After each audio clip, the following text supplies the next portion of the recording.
Hello, everyone, and welcome to yet another session on polity and constitution. I hope I am audible as well as visible.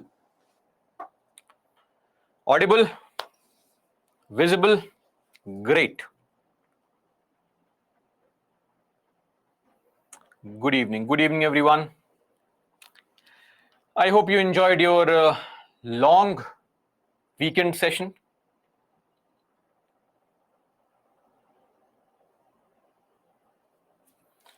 Dhananjay, sir, my college exams are going on, these live classes too. So please tell me, what should I do? Just attend the live session. In the morning, try to revise. That's it. Don't overdo. Yes. So everybody in college, it's okay. Just relax. Attend one GS session. Revise that. That is more important on your own, and that should suffice. Exams. College. Come on, don't tell me that you're studying for 10-15 days for a college examination. You study the previous night only.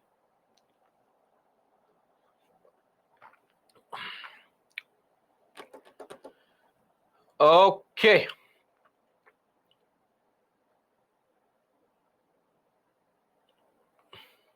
Satya, we have to modify the words here.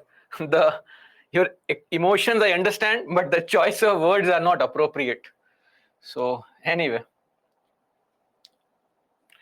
what can be done, Vaishna, to enhance accountability? Mains PIQ on alternative sources of funds. All the examples I gave for municipalities and all, those are all applicable for panchayats also. Increasing the funds. Yes, Aarti, of course, as per need of the question. Vaishna, judicial accountability, will come to it shortly. Mayank, your question. Okay, we'll address it later on. Send this question again towards the end. I'll address this question again. Okay, let's do a quick recap. In the meantime, others can keep on joining. So on Friday, we had a very long session. Yashika, unable to revise. Clearly, Yashika, I know it very well. That's why I sent the screenshot. So in the previous class, we had seen pendency of cases, various elements of. We saw actually the high courts, the subordinate courts, the entire structure, all these things, and we also saw pendency of cases, lok adalats, gram nyayalay, also judicial activism, Article 142. As somebody had also mentioned this. So when it comes to Article 142, this is the article which allows the parliament, judiciary, the Supreme Court, to pass any kind of order on any kind of matter which is pending before it. So if you approach the Supreme Court on any ground or any matter, they have the power to pass an order on that. Why? Because they say it's our duty to ensure complete justice. Right? That's it. Simple. So that's there. We saw some issue advantages of activism. We saw PILs. What is PIL? Locus standi getting diluted. We also saw examples of PILs, plenty of examples to quote in your answers here and there. So I think sufficient information. Today we'll look into the issues regarding activism, or rather calling it overreach. And we'll also see as to what can be a very good conclusion. And then we'll move on to understanding tribunals, then elections and Election Commission of India, so on and so forth. Okay. Before that, of course, we know very well the standard deal, 5 questions for the day.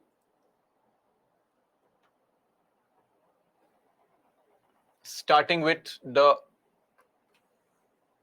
very first question, 45 seconds, and that's it.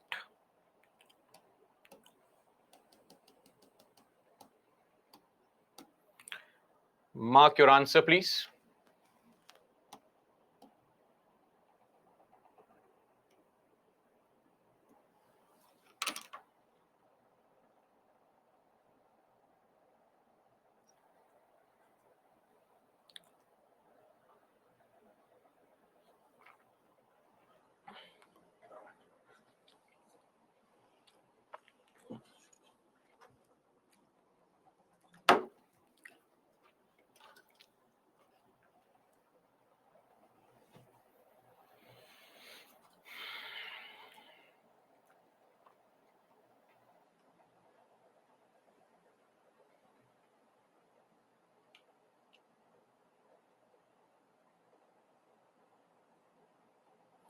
Okay, I think seems to be easy. A lot of you got this correct. Great.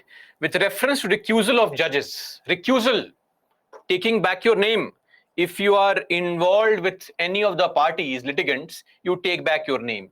So having a prior personal record or association with any party is a ground for recusal. As per Judges Inquiry Act, if a judge does not recuse, no, that is not a ground. It may be a ground, but as per Judges Inquiry Act, we only have grounds of misbehavior or incapacity. That's the only two grounds that we have. One is wrong, two is right. B, two only is the right answer. Okay, moving on to question number 2.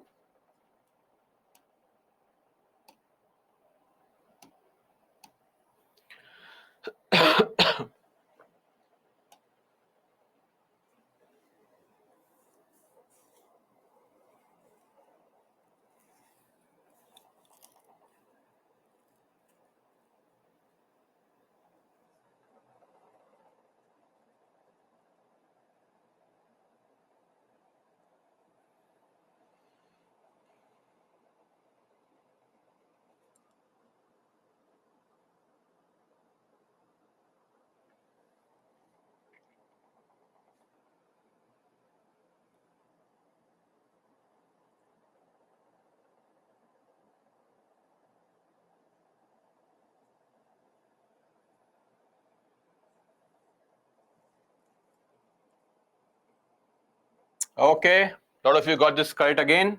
Why are people marked CA both wrong? Did you get confused? C is neither 1 nor 2. D is both 1 and 2. Constitution of India has given power to Supreme Court. What is it article? Article 136, special leave petition. Okay, and 1 is correct. And 2, of course, SLP is a discretionary power. You cannot force the Supreme Court into accepting a petition. They may accept it, they may reject it. Both are correct. Please don't mark C. Read the options carefully and then mark your options. So D, both 1 and 2. Third question.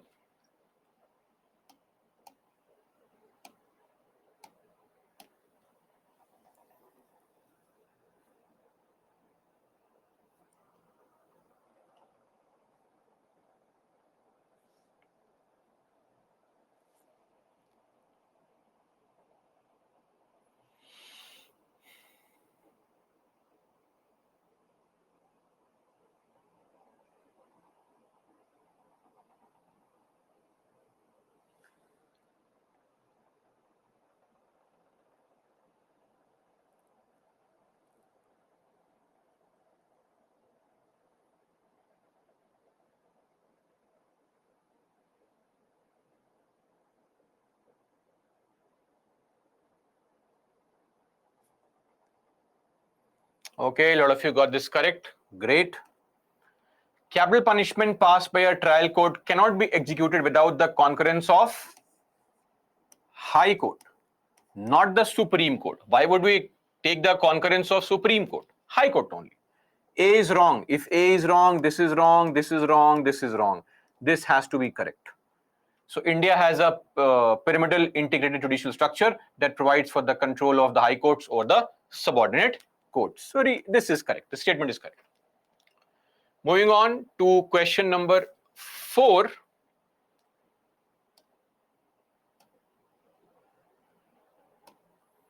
A minute of time to read all the options.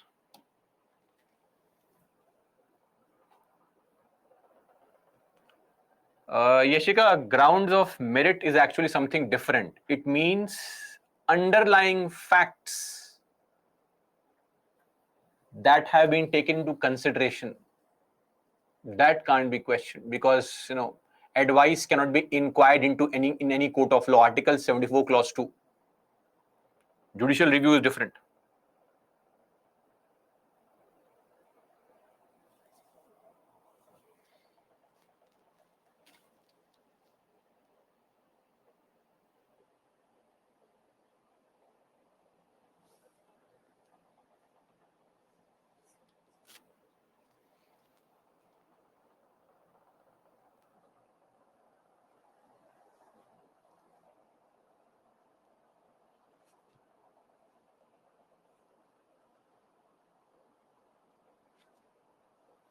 Of course, this was very easy. So this statement is actually incorrect because there is no minimum age. Though at the High Court level, there is a convention that normally High Court judges are appointed at the age of 45. It's just a convention, a custom, but nothing is mentioned anywhere. And for Supreme Court, nothing. You just have to be from a judicial family. Sorry, you just have to be talented enough to be a part of a Supreme Court bench. Okay, that's there. Now, the last question. Please mark the answer.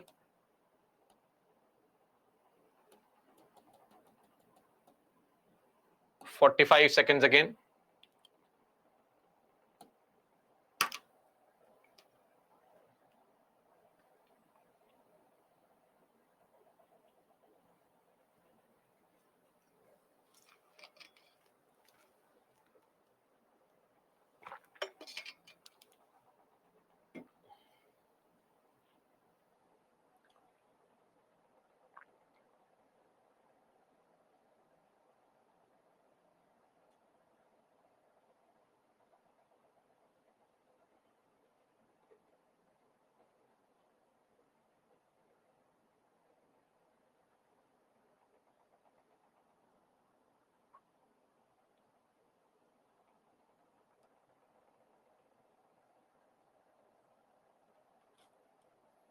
Okay, so it's pretty surprising that people have marked A or D as the answer because it was decreasing order.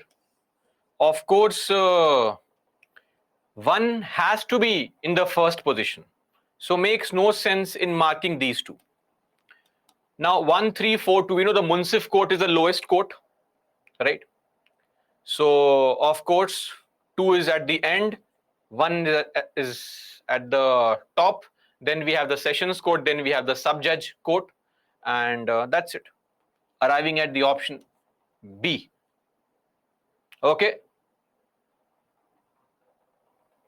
And please don't ask me increasing or decreasing. Now this is too much.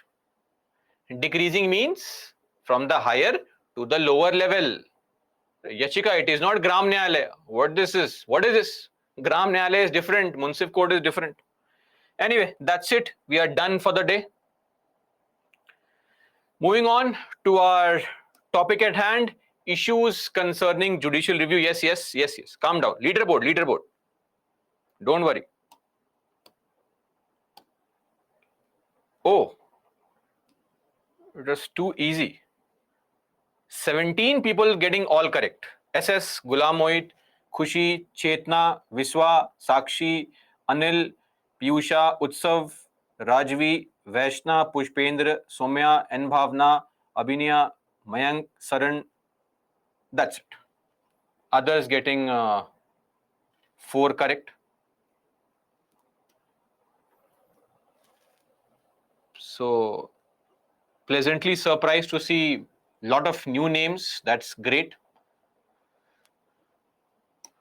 I think a lot of you got at least 3 or 4 correct, I'm sure of it. Okay, great. So basically UPSC questions are more like this only, but we'll also have slightly tougher questions on some days, so don't worry. Okay, now coming to issues, as I had said earlier, we normally refer to these issues of activism as something called judicial overreach. Judicial adventurism, judicial populism, all these things. So I gave the examples also of how Supreme Court sometimes shows overreach. For example, the national anthem decision, playing at the theater, banning of sale of liquor on highways without any data, right? In fact, you know, just a few years back during the COVID only, what had happened in Tamil Nadu was elections were going on in Tamil Nadu.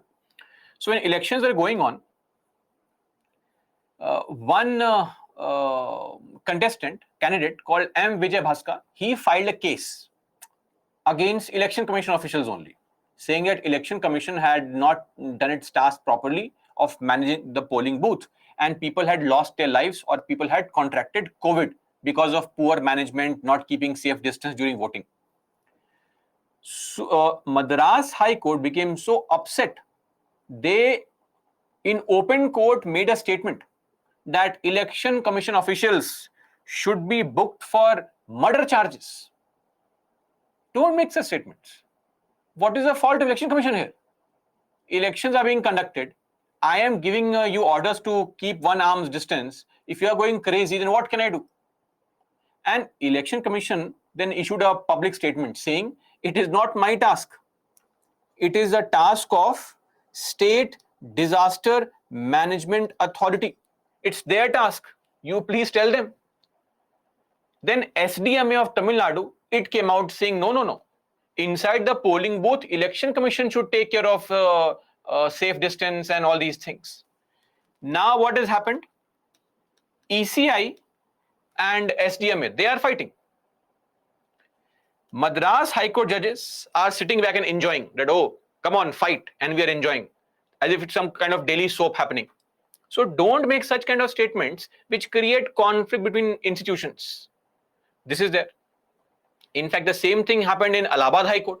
Allahabad High Court was issuing these statements that State Election Commissioner has to be blamed for the death of 135 government employees in the Panchayat elections. Why? It is COVID. Tell the governments to delay the elections. When elections will take place, people will come out to vote. These things are bound to happen. So it is not always a fault of the person or the head involved. So we have to also refrain from making such kind of remarks. Then, of course, collegium system. That's a big problem, right? Too much of a problem. In fact, you must have also seen this body called BCCI, the Board of Cricket Corruption of India. Sorry, the Board for Control of Cricket in India, BCCI. So this BCCI is not a part of the state. BCCI is a private body. It's a Tamil Nadu-based cooperative society. So it is not that BCCI represents India. No, it's just a private entity. That is why any kind of wrongdoing happening in BCCI is a fraud. It's not an act of corruption. Corruption can only be done by a public official. So if I manage let's say something wrong happens in my company, my shop, it is not called corruption, it is fraud. But if I'm a government employee and then ask you for money, that is what is called corruption. Private abuse or any public office being misused for private gain, that is called corruption. In fact, Supreme Court went ahead to set up Lodha panel to probe match fixing, corruption in BCCI, appointing Vinod Rai, and all these things. So, I mean, I know you are a fan of cricket, but don't go crazy. There are hundreds of things to do in the country. So we have to know the limit. That's there.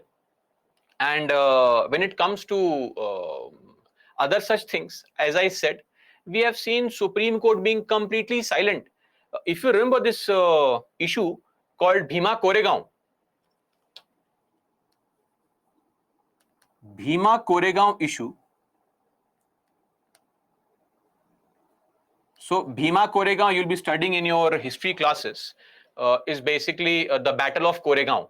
It is a part of the Third Anglo-Maratha War, wherein Britishers, largely comprising of Dalits in the army, they defeated Peshwa, Baji Rao II. Now, this was seen as a big victory for Dalits, especially in those times. We are referring to the 19th century. Then that place became very popular. In fact, in 1927, Dr. Ambedkar had also gone to the place. So there is a victory pillar there for Dalits. So in 2018, on the 1st of January, They were celebrating around 200 years of that victory. So a lot of the localites did not appreciate it. After all, it was Britishers who defeated the Marathas, right? So it was a foreign entity, largely comprising of Dalits. So there were some scuffles, fight, etc. Later on, violence broke out. Now FIRs were registered, and counter FIR was registered by the locals there, where the government or the police arrested a lot of these people on the account of Maoist, spreading Maoism. Shanivar Wada event members, Elgar Parishad members, Stan Swami, this Nagpur lawyer Surendra Gadling, Sudha Bhardwaj, Kabir Kala Manch members, a lot of these people were arrested. Now see, you have every right to arrest people if there is genuine evidence. But also bail. What about bail? Bail is a big problem. Rich people always get bail. Poor will never get bail. Stan Swami, 80 plus years old. What harm could he possibly cause? He was already very sick and ill. See, we have no sympathy with these Maoist sympathizers. Let's be very frank here. Left-wing extremism, or even these so-called pseudo-liberals, they are just out and out to destroy the institutions. But the point is, even if we don't like your approach, we have to stand for your rights. Because today it is your rights being violated, tomorrow it will be ours. So governments can never misuse those things. And rightfully, Stan Swami's bail plea was being denied, delayed. He passed away in jail. This is not how you treat elderly. So we have to also understand that Supreme Court is completely silent on such things. Then suddenly they become so active if Kangana Ranaut files a plea. Overnight hearing takes place. They become very active if Arnab Goswami files a plea. So we don't know when will Supreme Court be active, take up your case, and when it will be lethargic completely and not take up your case. So again, one very good example is Siddiqui Kappan. Siddiqui Kappan, the journalist who was reporting in Hathras case, he was in Mathura jail chained like an animal for 6 months before the police dropped the charges. Think of Article 370. Whether it is right or wrong, that is a secondary discussion. My point is, has the Supreme Court taken up this matter? Not yet. Not yet. What about CAA? Have you taken up this matter? You have all the time on this planet to discuss everything. Same-sex marriage, this marriage, that thing, gender fluidity, and it's okay. It's also important. But these are older issues. Why are they still pending? I mean, how do you have this heart to take up new issues and discuss them in detail where older issues are already pending in the court, which affect people at large? No statement being made in the farmers' protest, the Shaheen Bagh protest, nothing, silent. So this is a harsh reality. I mean, even the EWS category reservation, the judgment came only recently. So much of delay that happens. If some cricketer will start protesting on some harassment, they will immediately take up the case. But when it comes to wrestlers protesting, nobody cares. They are demeaning the Wrestling Federation. They are spoiling the image of Wrestling Federation. People are being harassed. That's not spoiling the image. Some people protesting is spoiling the image. So these are all situations where we see that sometimes you are inactive, sometimes you are overactive, giving orders to the police, controlling investigations, passing orders, stand up for the anthem, ban liquor, all these things, banning firecrackers during Diwali. So firecrackers are allowed every time, but during Diwali suddenly pollution level increases. No statement on stubble burning. Now we have proper evidences, etc., and now guidelines are there. But originally, when the firecracker ban happened, Supreme Court imposed a ban without any documentary evidence. So these things are simply overreach, right? So of course, violation of separation of powers. excessive interference in legislative, executive domain. Now, because of excessive interference, there is a small problem. I'll tell you, and you can relate to it. In your examination hall, when you write the answer and you're writing your answer, suddenly the invigilator comes and stands beside you and looks in your notebook. Now you stop writing. You become awkward. Bhai, please go. Let me write peacefully. That's the whole point here. If somebody becomes, if there's constant scrutiny of your behavior, you become extremely cautious. Now what has happened is, for the bureaucracy, etc., they are thinking whatever we do, Supreme Court finds a fault only. They'll give some kind of order only. So we have to be 100% sure before taking any kind of step. So because of that, there is now delay in decision making because too much of interference. Okay. Then if there is any project, what happens? When people protest, they go to the court. Supreme Court knows only one thing: stay order, without looking into what can be the repercussion, how much costs have gone into it, nothing. Stay order. That's the only thing they know. Stay order. And then the case is pending. Then they'll take up other kind of cases. Then possibility of personal bias creeping in. Now, it is highly subjective. This concept is extremely subjective. Now, this possibility of personal bias creeping in means that it varies from one judge to another, right? Look at we'll discuss Sabarimala issue later on also in detail, but look at the Sabarimala case only. One judge is saying, no, women should not be allowed. Other judge is saying, should be allowed. Look at any possible kind of judgment. You have different opinions. Look at our current Chief Justice. He has made some worthy remarks when it comes to other policies, but look at his opinion and approach on gender. He says gender is it's a mental feeling.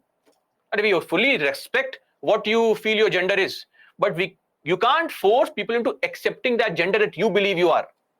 Imagine if we let people believe whatever gender you are, you follow it. We should ask the same people, will you allow your 6-year-old daughter to share a public washroom with a man who claims he's a woman? Not possible, right? So we have to understand that there are limitations on various things, and your personal bias has to be kept aside. Okay. Then, see, in today's day and age, there are a lot of issues which come up in the Supreme Court. Some simple issue, like let's say we want to set up an industry.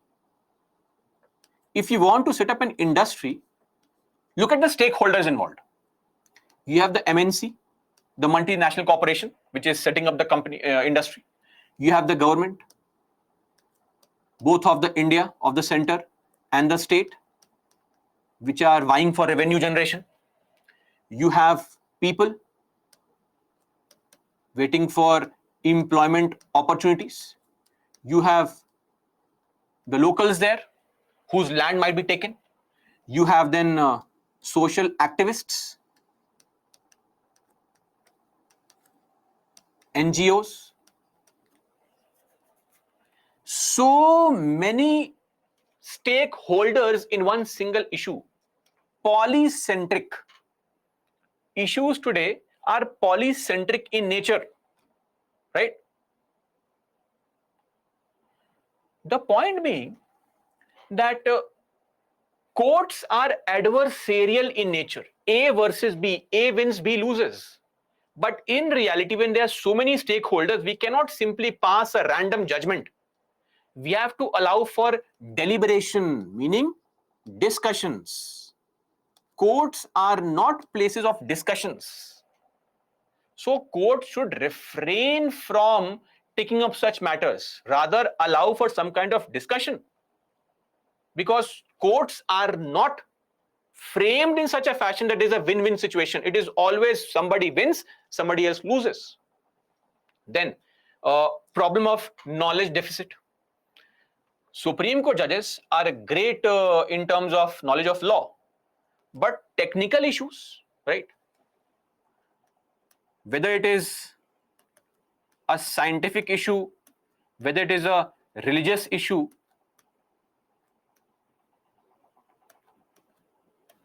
for example, let us say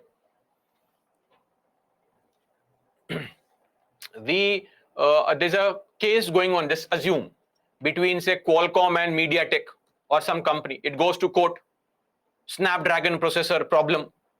Now, Supreme Court judges have no idea. They'll say, what dragon? Chinese dragon? Or what is a Snapdragon? They have no idea. They're not experts in science and tech, or matters of Sabrimala, matters of what is essential to religion, etc. So these things, they do not have the technical expertise. That is why they should also limit their interference in such areas, and largely abuse of PILs. So public interest litigation. Now in our country, the lawyers, there are too many lawyers. And when I say lawyers have an amazing life, I'm talking about the cream only, very few generational lawyers. Most lawyers, you will go outside the court and you'll find them working day in, day out to earn money, right? So as a lawyer, your only claim to fame is one big case. If you are able to file a big case in court, it becomes popular, you are popular. That is why lawyers keep on filing PILs, filing a case on some random matter. The case may be important, may be unimportant, nobody cares. PIL, paisa income litigation. PIL, please initiate my legal career. That's what PIL now. I'll give you an example. There was a matter which went to court with Shrikant Malushthe, the national anthem issue.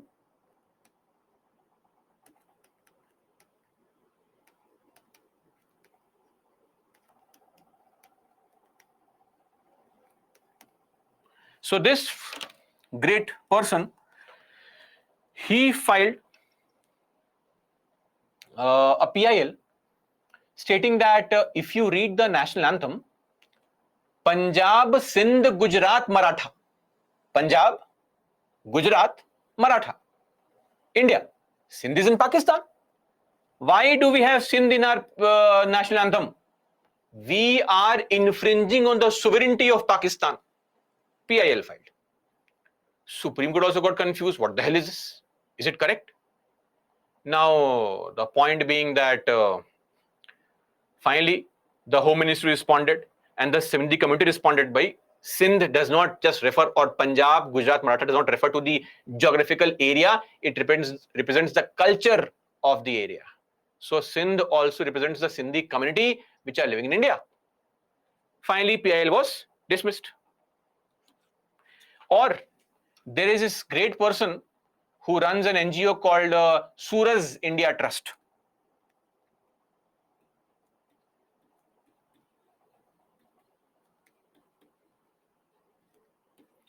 This person called Rajiv Dahiya, who is the head of Suraj India Trust, they filed 64 PILs in 5 years. 64 PILs. Every month on PIL. And every PIL was deemed to be completely baseless and was dismissed right on the onset. Finally, after 64 PIL, Supreme Court said, please, enough, and imposed a penalty of around 25 lakh rupees. Finally, penalty was imposed. But last I know of this person, he is still absconding and has not paid the penalty. So I'm not sure what has happened currently, but I think 1 year back, 2 years back, he was still absconding. In 2018, penalty was imposed and he had not paid the penalty. This is it. So we know these plenty of such issues are there. And let me also tell you, as far as these PILs are concerned, a lot of people have good things to say. But to just quote one Supreme Court statement only, that PIL is not a pill or a panacea for all the wrongs. It is not that, Dolo 650 that you eat for everything. No. And there have been in recent times increasingly instances of abuse in the PILs. And we have to also re-emphasize on the parameters within which the PIL can be used by the petitioner and entertained by the court. It wastes the court's time. And of course, the good thing is that PILs have been able to pick up the grievances of people as a whole. And they tend to improve upon the system in general. When individuals cannot come to court, the courts are obliged to look into situations, right? And look into or accept such petitions, thus improving the system. But again, because of these people, of course, as Justice R.S. Sodhi once said, a former Delhi High Court judge, that there are always two sides to a coin. There will be people who will try to exploit PILs. Whether courts allow themselves to be misused or not, that's where the wisdom of the courts lie. So it is up to the courts only. Okay. Anyway, so that is with respect to judicial activism and judicial overreach. See, to conclude on this, let me add some conclusion here only.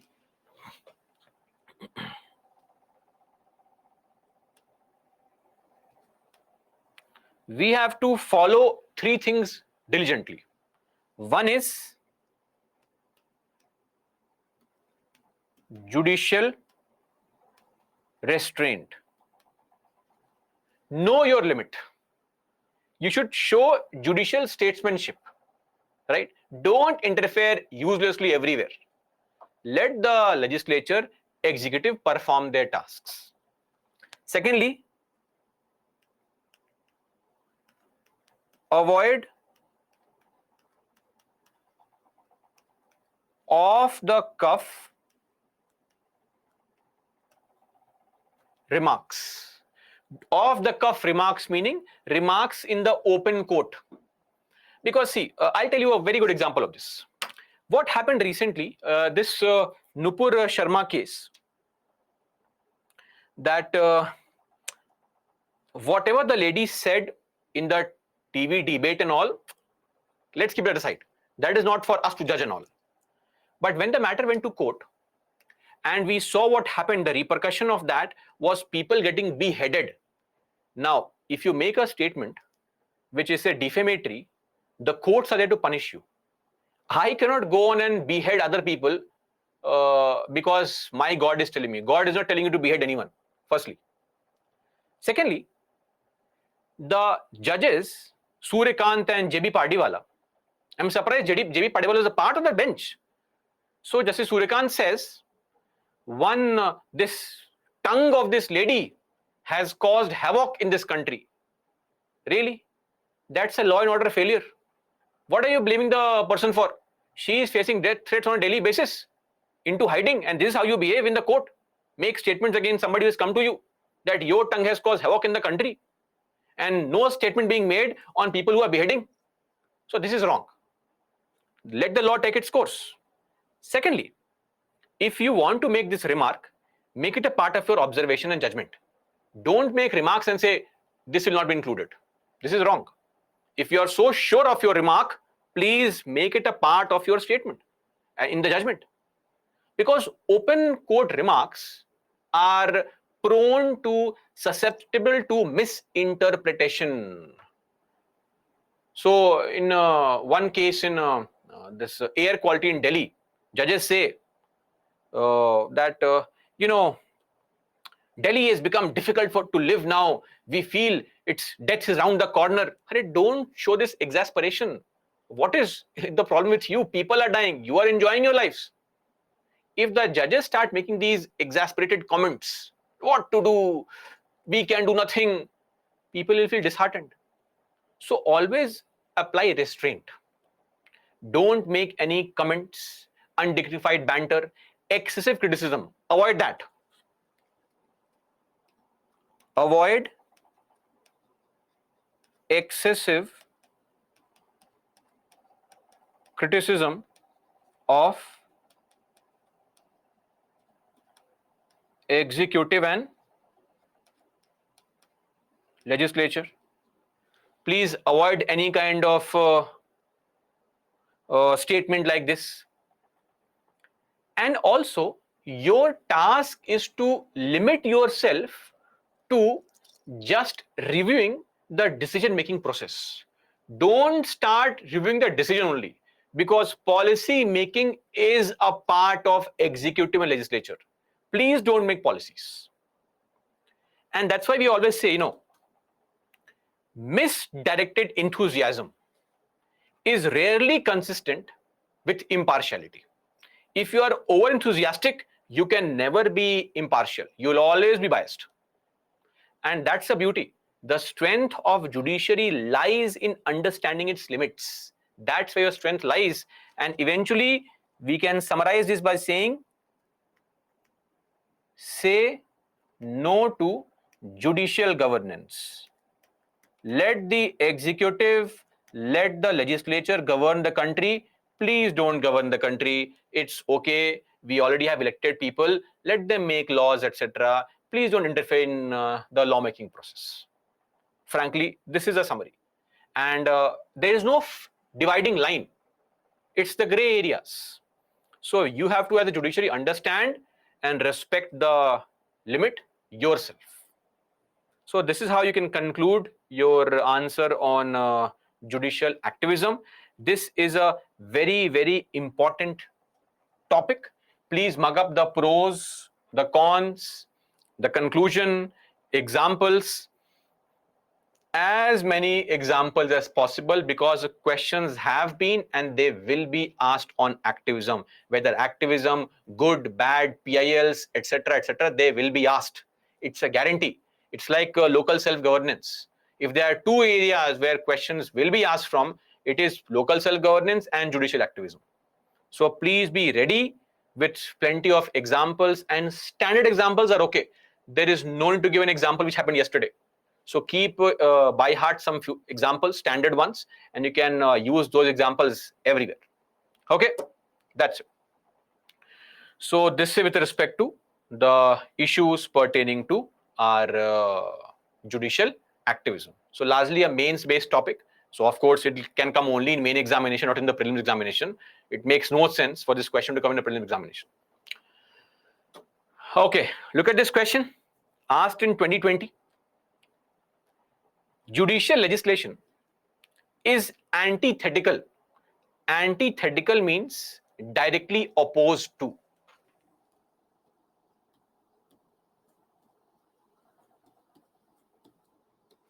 Antithetical, opposed to the doctrine of separation of powers. What is judicial legislation? They are basically saying judiciary trying to act like legislature. That is called judicial legislation. So the question says very well that judicial legislation is opposed to the doctrine of separation of powers as envisaged, as mentioned in the Indian Constitution. Why should the judiciary act like legislature? It violates separation of powers. But wait. In this context, justify the filing of large number of PILs, public interest petition. You say, sir, what is this public interest petition? It is nothing but PIL only. Praying for issuing guidelines to executive authorities. Question says that judiciary trying to act like legislature making laws is actually opposed to separation of powers. But still, I want you to justify that when people approach for PILs, it is good. So we know very well in the introduction, write about judicial activism, quote Article 142, in the body, start by, how it's a problem or issues. Then second paragraph of the body, write about the advantages, need plus examples, as many examples as possible. Don't explain the backstory of the example, just write the example. And in the conclusion, you give suggestions which I had mentioned earlier on what, how to control yourself, restraint, etc., no judicial governance, all these things I mentioned here. So that's why I said question beyond this cannot be asked. Pros, cons, examples, conclusion. Pros, cons, examples, conclusion. Just mug up this fact. That's it. Okay. Nitesh, sir, criticizing judiciary by example, good, especially in mains. Of course. See, whenever we criticize, we have to have a balanced approach. If we go crazy, then it would not reflect nicely. Otherwise, stating facts and giving examples is fully justified, right? Okay. One question asked last year only. The most significant achievement of modern law in India is the constitutionalization of environmental problems by Supreme Court. Discuss this statement with the help of relevant case laws. See, now here also, this is a question on PILs only. PILs on environmental issues. We had seen that in the previous class. Examples of various cases where Supreme Court gave judgment to maintain the environment. That's it. That's the question. Simple. Tomorrow they can ask you on importance of Supreme Court's decisions on, let's say, child rights, women's issues. This environmental concern can keep on changing. It can be women's issues, it can be electoral issues, it can be child rights, it can be governance issues. Examples you have to keep handy. Case laws, I gave the examples. That's why I said, please mug up the examples. Okay.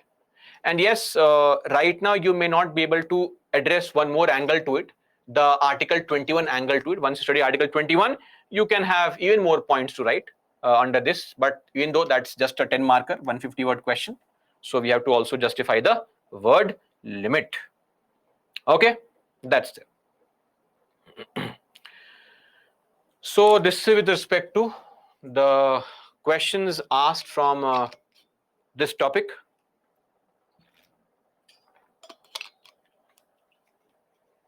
Okay. Now, coming to the tribunals.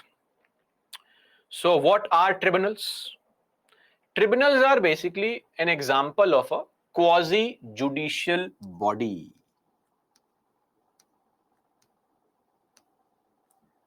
Example of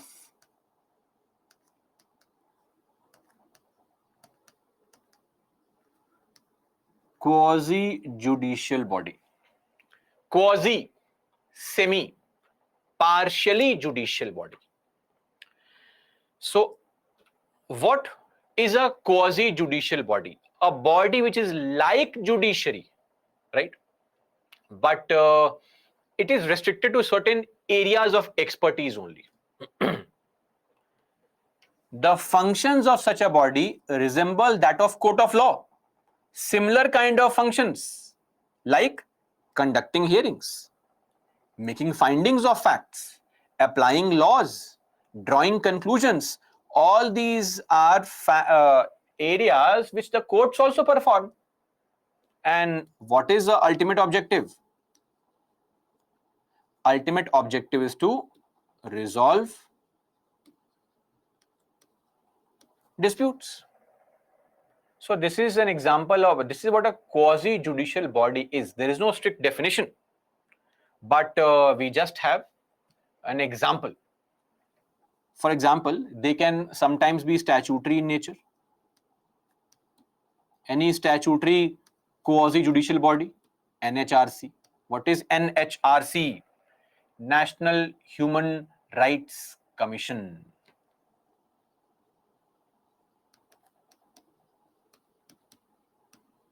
Constitutional body. A very good example is Finance Commission. Regulatory body, which is quasi-judicial, SEBI, Securities Exchange Board of India. I'll give you more example.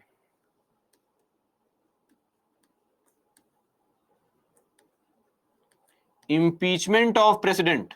Now tell me, is impeachment of president a process which involves conducting hearings? Yes.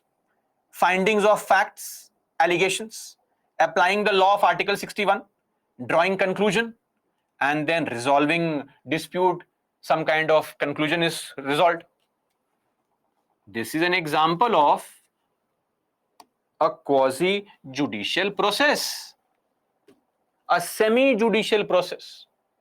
We are not giving some kind of jail sentence, but we are actually doing all the things that courts also do, right?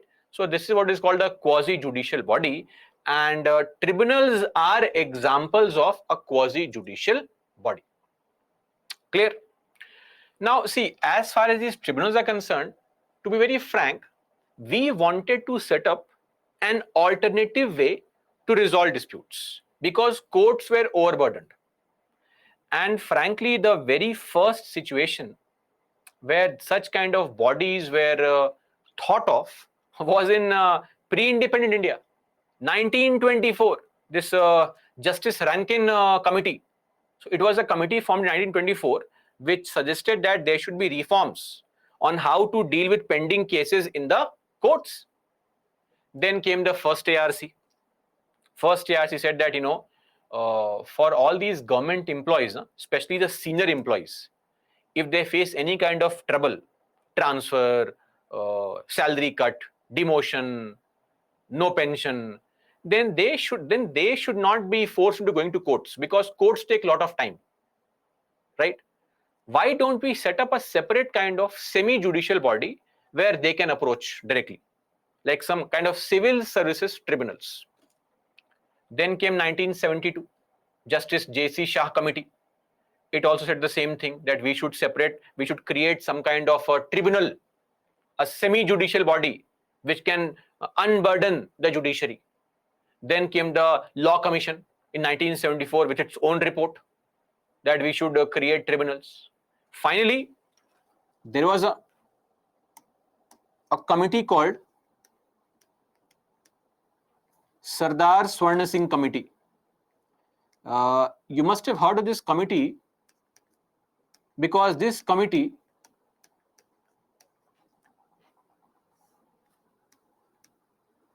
also made recommendations on fundamental duties. So Sardar Swarna Singh was the longest serving cabinet minister in the country. Anyway, so finally, based on that, we incorporated the provisions of tribunals in our country, that later on. So this is actually what is a tribunal and how is a tribunal different from a court. See, tribunals are semi-judicial bodies.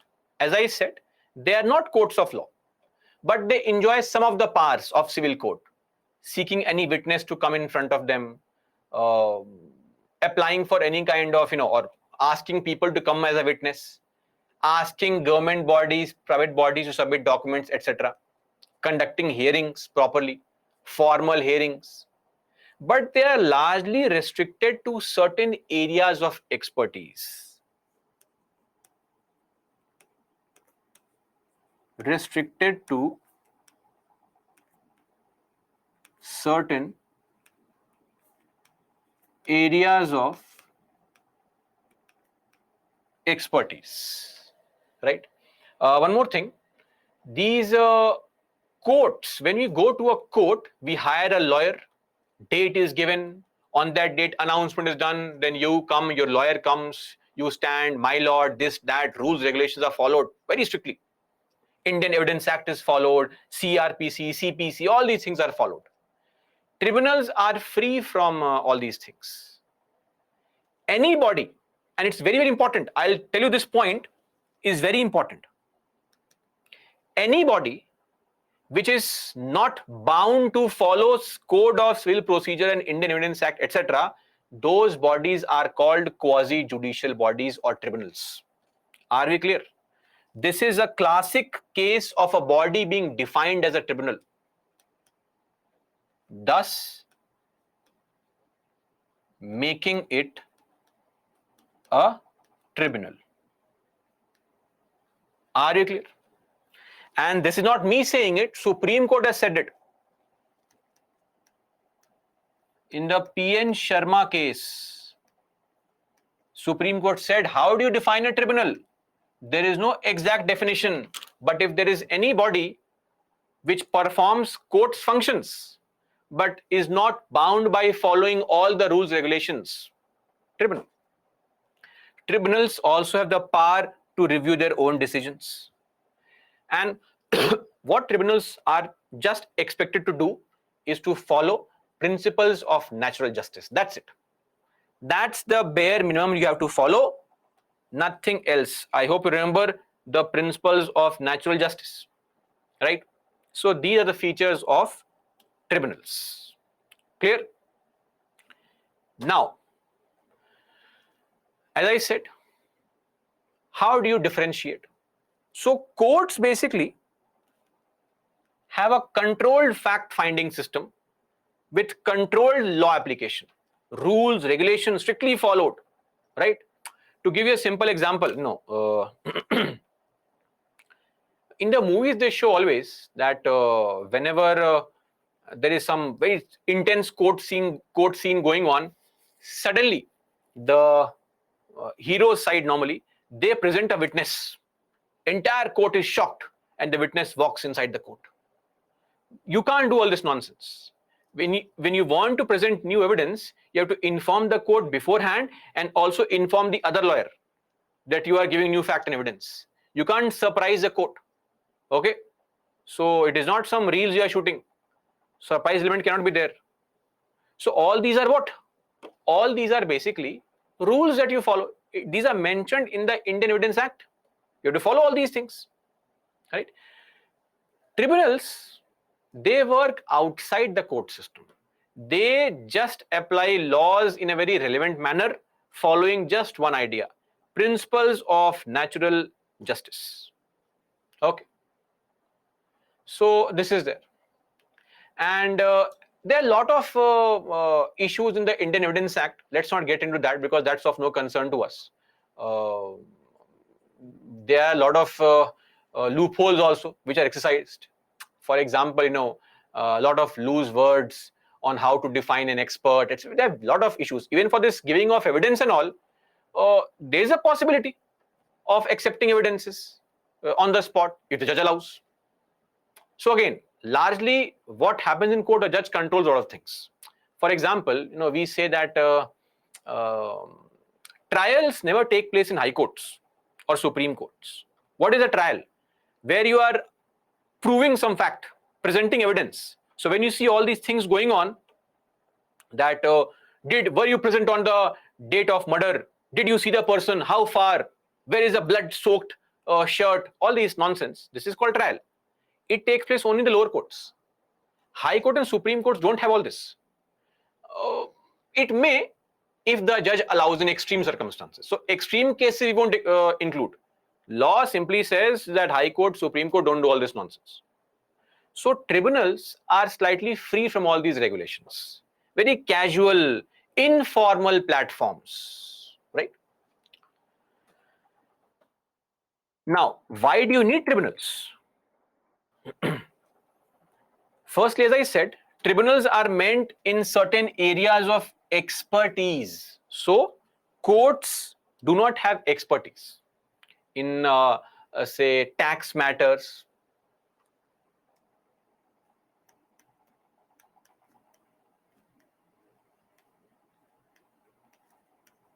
telecommunication matters, matters of like Adani case, shorting of shares, etc. Courts will not know, right? So in those areas, we have tried to create an alternative judicial system called tribunal. Environment. So increasing technicality of governance, right? Growing commercial ventures, expansion of government's activities, uh, they create a situation where courts do not have the expertise in these matters. They need some kind of, no, or we need some kind of an alternative like NGT. You can Google for these full forms, you'll get the full form. NGT is a National Green Tribunal formed in 2010, or TDSAT. TDSAT is Telecom Disputes Settlement and Appellate Tribunal. Full forms can be Googled. Then, as I said, no need to hire a lawyer. All this nonsense is not there. I mean, you may hire a lawyer, but it's okay. If you want to defend yourself, go for it. To provide inexpensive and quick justice, fast, cheap, fast. And of course, to unburden the already overburdened judiciary. Because now, lot of matters need not go to court. They can be resolved at the tribunal level only. Clear? So, this is there. Now coming to the advent of tribunals in the country. How did it all begin? If we be very, very strict on the very first tribunal, then frankly, the very first tribunal in the country was set up in 1941. Let's be clear. That was the Income Tax Appellate Tribunal, 1941. And in the constitution, this word tribunal is mentioned, Article 136, that Supreme Court can take up any case against judgment of any court, any tribunal, etc. But there was no provision in the constitution to create a tribunal. Word was mentioned. Finally, based on Sardar Swan Singh Committee's recommendation, via 42nd Amendment Act of 1976, the Indira Gandhi government added Part 14A, two articles. One article is Article 323A, the other is 323B. These two articles allowed for the creation of what we know as tribunals. So it did not say we are creating tribunals. It only allowed the parliament to create tribunals. So Part 14A, two articles. What is 323A? 323A allows the parliament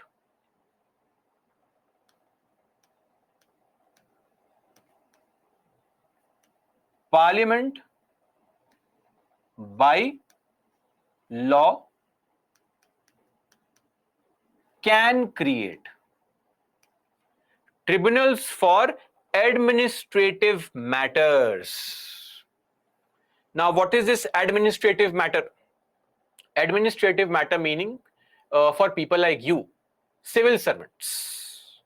So, tribunals can be created for solving problems faced by civil servants. They can be of multiple kinds. It can be related to your pension, salary, transfer, removal, dismissal, demotion, gratuity, retirement, all these things. Any issue that you may face in your job, the parliament can create a separate kind of body, a tribunal, and you can go there and get your problem resolved. Second is Article 323B. These are tribunals for other matters which can be created by parliament or state legislature. Both can create these kind of tribunals by law. Other matters, example, land reform,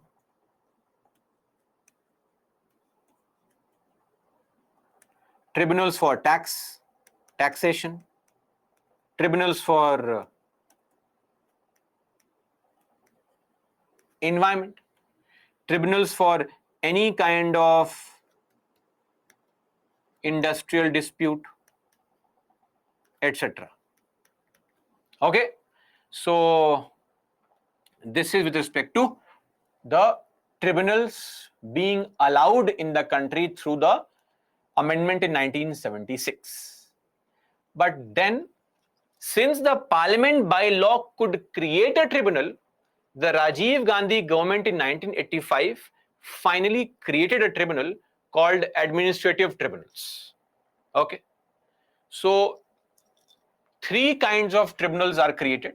One is called CAT, Central Administrative Tribunals.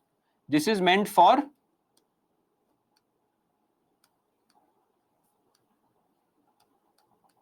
central government employees. Are we clear? All those people who clear the examination of UPSC and all, you can approach there. Then SAT. This was for state government employees. So all those people here who will clear their state public service commission examination can go here. And joint JAT for 2 or more states. If 2 or more states run a combined service, which is not really there, then they can approach them also. Mind you, these tribunals are not meant for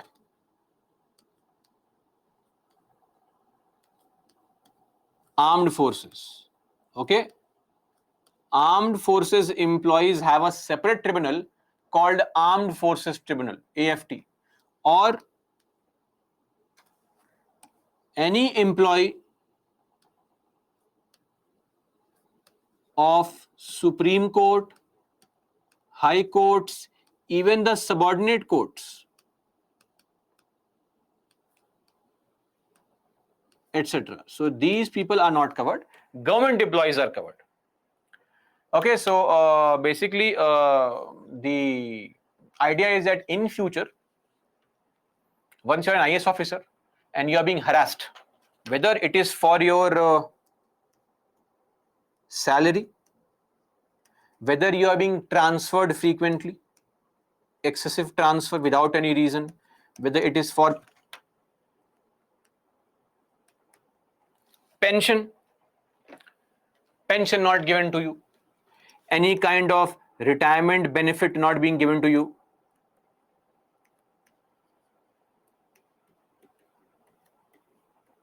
etc. See, normally transfers, promotion, even seniority, etc. All these things. See, normally transfers are beyond complaints, because transfers are done by the authorities based on your requirement somewhere. So ideally, it is difficult to challenge a transfer. But yes, if you are not being given some work, or if you are being harassed, not paid salary, if your promotion is being denied, you can approach the court. So if anybody here in future you face these issues, feel free to go to a tribunal depending on where you are. Central government CAT, state government SAT. Okay, so any state government employee under SAT, any central government employee under CAT. I hope this point is clear. Now, what is the composition of CAT? So, CAT, SAT, all these, they have a chairperson, they have vice chairpersons, they have judicial members, and they have administrative members. What's the qualification?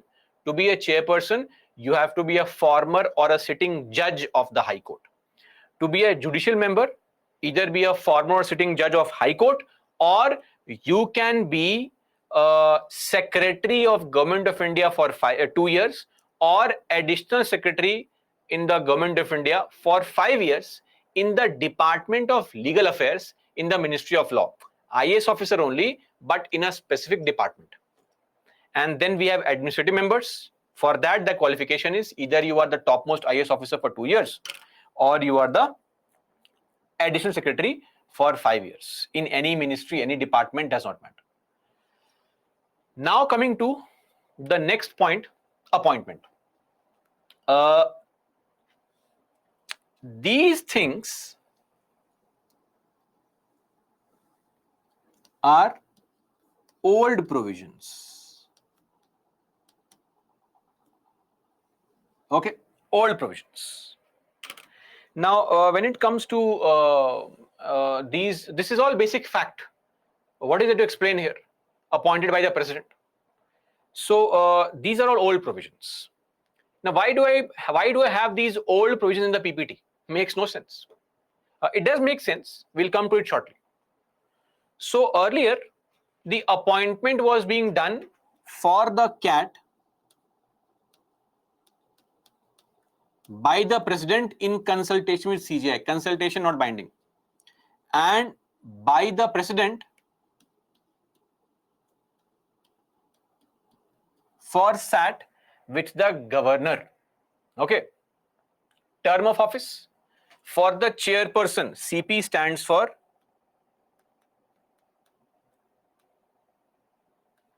chairperson, 5 years or maximum 68 years. Members, 5 years or 65 years.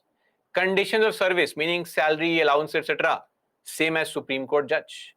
And how can you remove the members of CAT and SAT? How?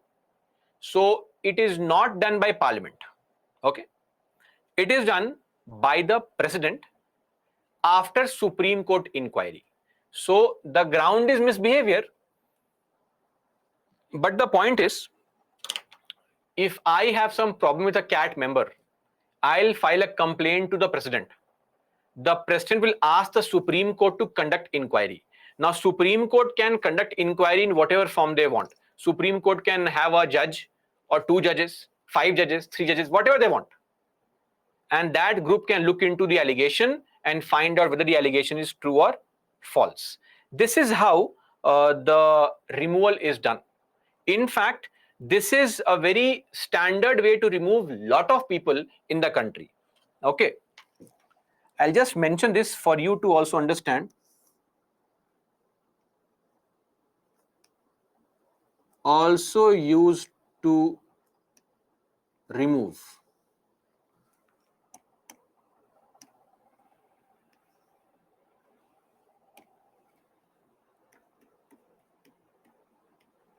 UPSC, SPSC members, also used to remove NHRC members, CIC members, CVC, right? Lokpal, etc. Are you clear on this? So I hope you know what is SC here, Supreme Court. Clear? Now, what is this CIC, CVC? You can study in your governance classes. I have just given this point here, collectively at one place only. You can Google search for it. CVC stands for Central Vigilance Commission. CIC stands for Chief Information Commissioner, all these things, right? So this is how the same process is used for removing these people also. So we have 2 basic processes. One is the parliamentary voting special majority used for Supreme Court judges, High Court judges, CAG, Chief Election Commissioner, etc. SEC. The other is president asking Supreme Court to conduct inquiry and then removing, used for all these people. Okay. Anyway.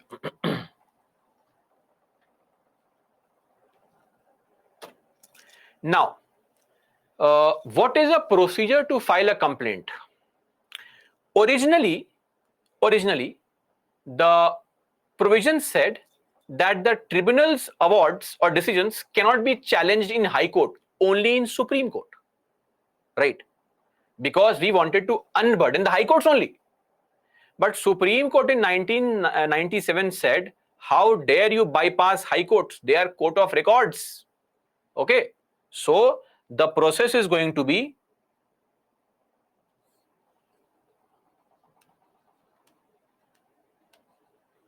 approach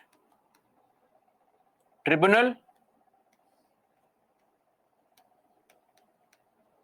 appeal High Court, and then we know very well, appeal, Supreme Court. Are we clear on this? This is how you appeal. So now, sadly, the whole idea for tribunals was to unburden the high courts. But then the matters can go to high courts again. And let me also tell you, if there is a tribunal present to resolve a particular problem, you cannot directly go to high court. You have to go to the tribunal only. It's mandatory.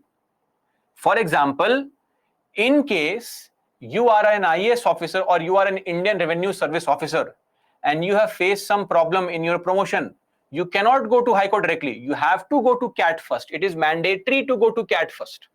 You cannot go to high court first. You have to go to high court only by appeal. Are you clear? Okay.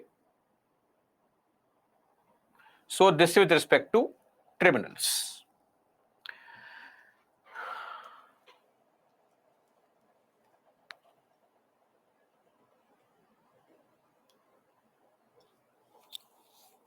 Shruti sir now teachers of KV. Yes, they are going, their transfer cases are happening, so they have gone to tribunal of courts.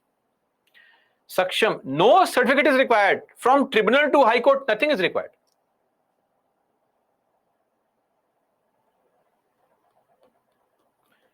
Anand Padmanabhan, who will make complaint? You can make complaint. I can make complaint. Whoever has a problem. Okay. Now advantages, benefits. So some very simple benefits are, of course, flexibility of procedure. No rigid procedures, no evidence ordeals of the court, no CPC, Evidence Act, nothing. Principles of natural justice. Easy, simple procedure. They are cheap, they are quick, providing efficient justice. Unlike our court system, where the average time it takes is 15 years. The average pendency is 15 years. Anand Padmanabhan, I just addressed your concern. Why the same question again? Anybody can go and complain against a tribunal member. Any person, you also can go and complain. I can also go and complain. Okay. So, third is unburdening judiciary. That's the whole point. That we now have an alternative. Because see, let me tell you frankly, yes, that's also a case that we can go to high courts now, but lower courts, they are saved. Number two, not every matter will go to high court. In most cases, if a tribunal gives an award, people may accept it also. So that's there. And lastly, we have specialists now. Experts are there. Look at NGT, the National Green Tribunal. You'll be studying about this in your environment classes. NGT has judicial members. It also has expert members. 10 to 20 full-time experts are total members, of which some are experts also, who may have better knowledge in that area, are better experts. So this is also there. But then what are the issues, the problems? Problem number one, tribunals were created for what? Tribunals were created to unburden, provide quick justice. But here also delay is there. What can we do? Recently, CAT has passed too many judgments, but still 17,000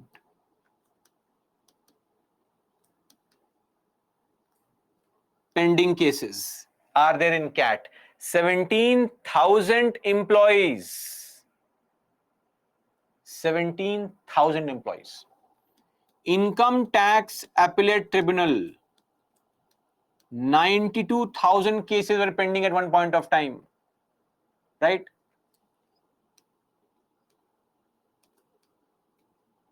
Railway Claims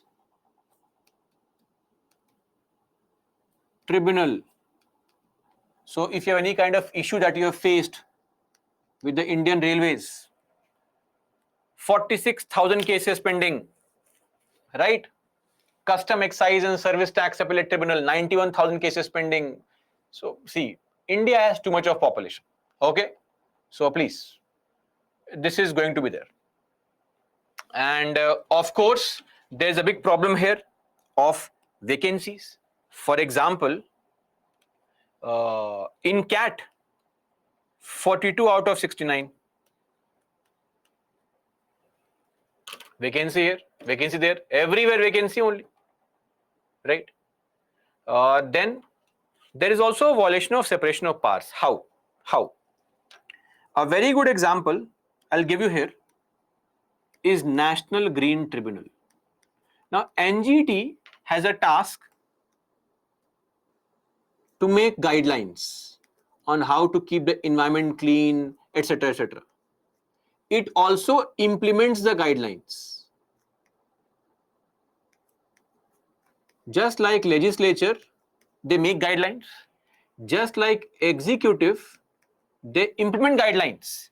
And if you don't follow the guidelines, they impose punishments also, like judiciary. All in one. All in one. No separation of powers. And NGT can impose penalties up to 10 crore rupees. Okay? So that's it. Then independence is compromised. Complete compromise. Look at the membership. Look at the membership of CAT. Heavily controlled by government. Under government control. Now, if I'm an IAS officer, retired IAS officer, and I'm a member of a tribunal, I'm of course going to be in favor of the government only. And some government employee comes saying government has harassed me. Normally, my intention would be, or maybe there's a personal bias to favor the government. What if I favor the government and government makes me governor in future? Possible, right? That's there. Then allegations of corruption. Rampant allegation of corruption. To tell you frankly, there was a recent case in one Nagpur bench where somebody, one Nagpur bench of CAT, that somebody said that he had some gratuity amount which was not being given. What is gratuity? So you can ask your parents who are working in government sector, etc., that once you retire, in lieu of the time you have, in lieu of the service you have provided, not time you have wasted, sorry, service you have provided in the government sector, 30-35 years, you are given 20-30 lakh rupees, lump sum amount. So once you retire, that is why suddenly when the people retire at old age, their sons and daughters start loving them more because Papa is getting gratuity, Mummy is getting gratuity. Now, in that situation, I think this person had some 24 lakh rupees of gratuity, and he claimed, allegation, that one CAT member had asked him, I will get the order in your favor quickly, you please give me 2 lakh rupees.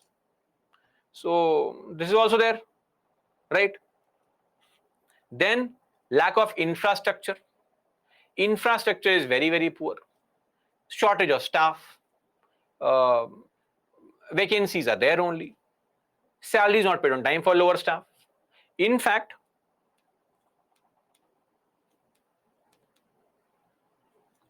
shortage of staff, poor websites. Websites are rarely maintained, completely opaque functioning, routinely unavailable website. You keep on clicking on website, it says not available. To get basic information on sometime for some tribunals, not CAT and all, website is not there. Update is not there, right? Unresponsive website. So this is there. And think of this. How many CAT benches are there? 17. We have 17 CAT benches across the country. How many high courts are there? 25. Is it not weird? A CAT decision can be challenged in high court. You should have more CAT benches, right? Less high court benches. How can, imagine we have 25 high courts and we have 30 Supreme Courts. Makes no sense. When you go up the order, the number of courts have to decrease. The base has to be wider, right? but we have lesser CAT benches, more high courts. So these are again some of the issues, problems in the working of tribunals. Anyway, so in the recent times, that is 2021. So now hear me out carefully. There is some technical issue involved here. Government brought an ordinance originally via ordinance. I hope I don't need to remind you what is an ordinance. Okay. Ordinance, Article 123, 213, etc. When either house is not in session, blah, blah, blah, all that nonsense. So, government brought an ordinance and said that some of these tribunals, they don't have staff also. No, anyway, too much of pendency is there. People are going to high courts anyway. Abolish. And lot of these tribunals, 9 different types of tribunals were abolished. And all the pending cases before them was sent to high court. The government said, we already have high courts and the people are going to high court. Why do you want tribunals? Wasting money. Okay. Tribunals were abolished and certain changes were made. What changes? Changes in the appointment of chairperson members. So now, I am still talking about the ordinance only. Ordinance. What was done? To appoint somebody, we know who appoints, the president appoints. But there will be a search cum selection committee which will give recommendations. This committee will consist of Chief Justice of India, 2 government employees, IAS officer chosen by central government, then the current or outgoing chairperson, and also secretary of the ministry under which tribunal is constituted. These people will make recommendations for every vacancy, 2 names. For every vacant post, 2 names are going to be given by this search cum selection committee. Search means what? Find out people. Select means what? Choose the right people. That is what is search cum selection committee. Don't think, oh, what is this? Where is this mentioned? What is the meaning of this? Don't overthink. It is just a group of people who are giving names to the government to appoint from those people only. Okay. So this is the SCSC. Now look at the statement here. The committee will forward 2 names for each post, and the government will take a decision on appointing a person, preferably within 3 months. Not mandatory, preferably. Very weird, right? This word itself is very weird. If the search cum selection committee is giving recommendation, appoint, please appoint. What appoint? We don't know. Shalu, chairperson of that tribunal, whichever tribunal you are appointing the member for, that tribunal of the concerned tribunal. Okay. So this is no, Femina, this is not concurrence, not binding on the government. Then more changes. Suddenly the government said to become a member of tribunal, you have to have minimum age of what? 50 years. Now imagine a situation in high courts. Normally the minimum age is 45 years, normally as a practice. And high court decisions are being challenged, and tribunal decisions are being challenged in high courts. Why 50 years? What is so magical at 50? Why can somebody at 49 not be appointed? What is happening at 50? Now, number 3, the chairperson, their tenure has been reduced to 4 years from 5 years, and the members also. And now they are also eligible, mind you, for reappointment. Look at this. They are eligible for reappointment also.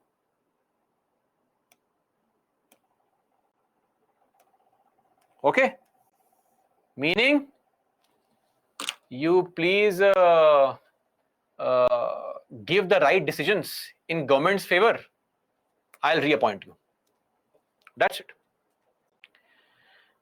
When this ordinance was brought, somebody challenged the ordinance only in the court. Supreme Court became very angry.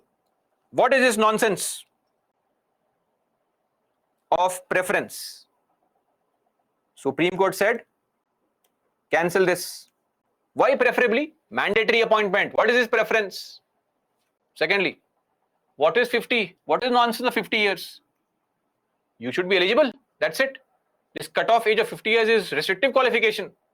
And number 3, not 4. Make it 5 only. Why this 4? 5 years. Standard. All these provisions were cancelled by the Supreme Court in the case which was called Madras Bar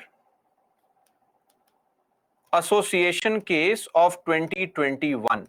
This was a Supreme Court case where Supreme Court cancelled all the green marked provisions of the ordinance. Now, we know very well when an ordinance is brought, eventually it has to be tabled in the House as a bill and then passed. Otherwise, it lapses. When the new monsoon session began, the government brought the ordinance as a bill, not removing the provisions cancelled by Supreme Court. No. The government brought the exact same provisions, including those provisions which the Supreme Court had cancelled. Meaning, chairperson's minimum age has to be 4 years. Supreme Court had cancelled just 1 month back in the ordinance. No, it should be 5 years. Clear? Members, 5 years. But the government said sorry. And they brought the original ordinance with all the provisions, including those which the Supreme Court had cancelled. This is wrong. It is highly stupid. Now, of course, this was challenged in the court. That somebody filed a case, PIL, that Supreme Court just cancelled these provisions, calling them unconstitutional, and you are bringing the same provision again. Now this matter is pending in the court. Why we don't know? What is the delay? We don't know. It is pending in the court. Government has asked for more time, and Supreme Court has given them more time, but the matter is pending. And what is the possible issue? Possible issue number 1, short tenure of members. If the tenure is small from 5 to 4 and reappointment, it increases the influence and control of government. Yes or no? If I perform very well, see earlier what happened, tenure was long. I don't care, 5 years. I'll perform, not eligible for reappointment. But now I am eligible for reappointment. If I perform very well, government can say, come on, once more, give judgments in my favor only. Number 1. Number 2, what is this nonsense of 50 years? What is so magical at 50 that the person cannot understand at 49? We have seen so many provisions. Nowhere have we seen this cutoff age of 50 years. It is a very weird thing. In the judiciary, Supreme Court, High Court, subordinate courts, Attorney General, nowhere have we seen this minimum age. Maximum age is there. Minimum is not there.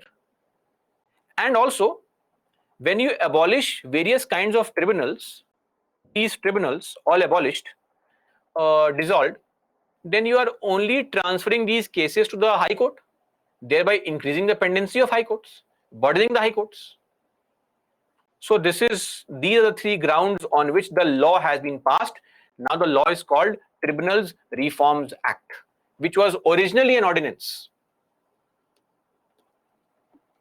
And now a law. This is the law. Clear? The Supreme Court is yet to decide whether Tribunal Reforms Act is unconstitutional for reenacting the provisions that were struck down in the Madras Bar Association case.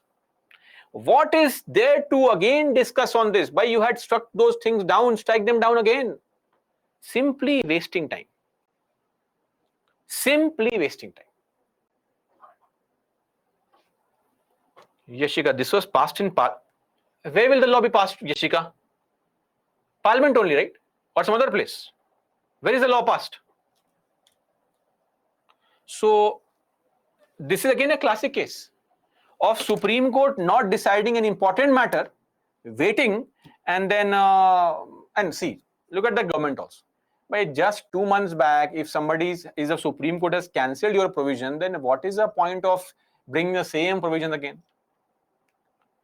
Anyway, so both are amazing. Government also, Supreme Court also. Okay. Arey guys, can you read this provision? Originally by ordinance, now this is a law. Tribunal Reforms Act 2021 is a law. Ordinances can't be passed. Ordinances are promulgated. And once an ordinance is promulgated, when the House comes back into session, you have to bring that ordinance in the form of a bill. You cannot table the ordinance itself. It is called a bill now. So that bill has been passed. It is now a law. Are we clear? So this is there. Now see, let me also tell you one thing.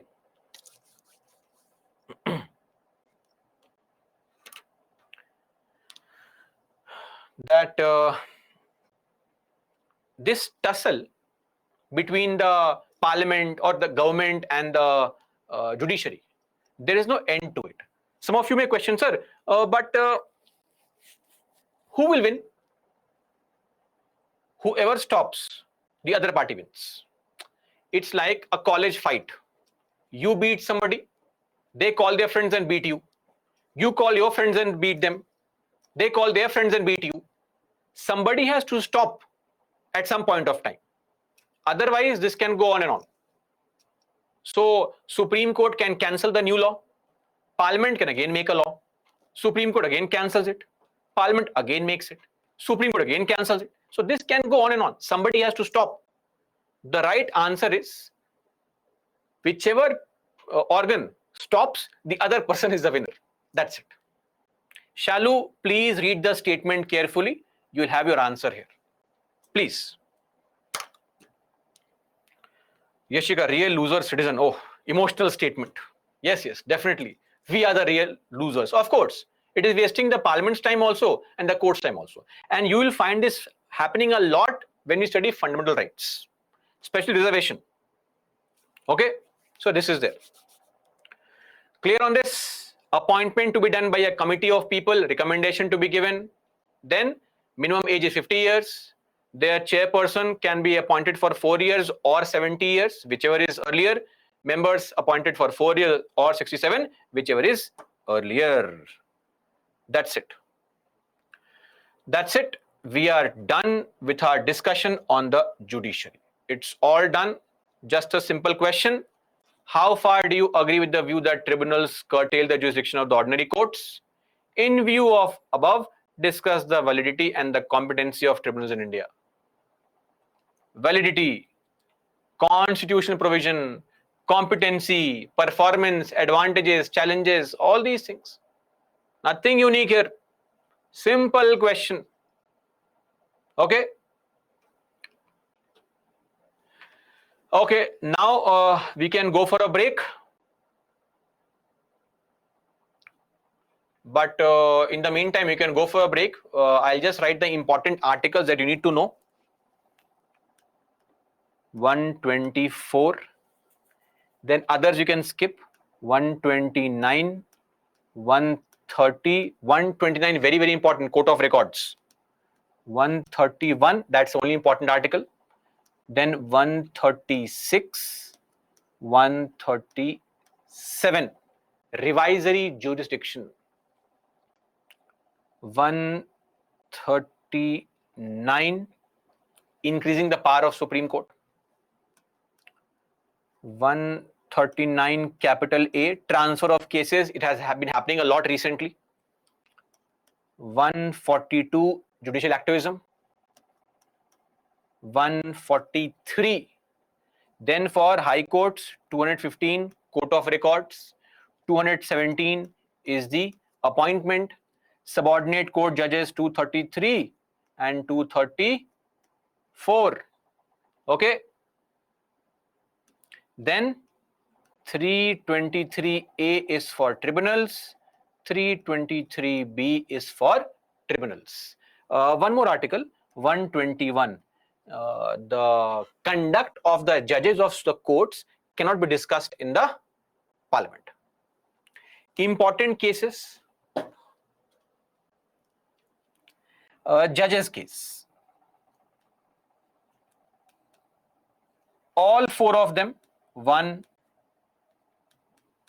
2, 3, and the fourth one, NJC case, normally called the fourth judge's case. Then other things like PILs, as many as possible for you.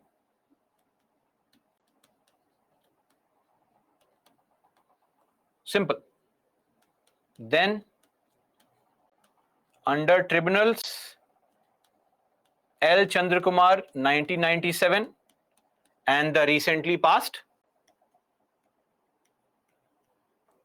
Madras Bar Association 2021. Okay, I have not mentioned two articles here, Article 32 and 226, because we'll be covering them under rights also. So that will be a better place to mention those articles, not right now. But let's write here plus 32 226 details under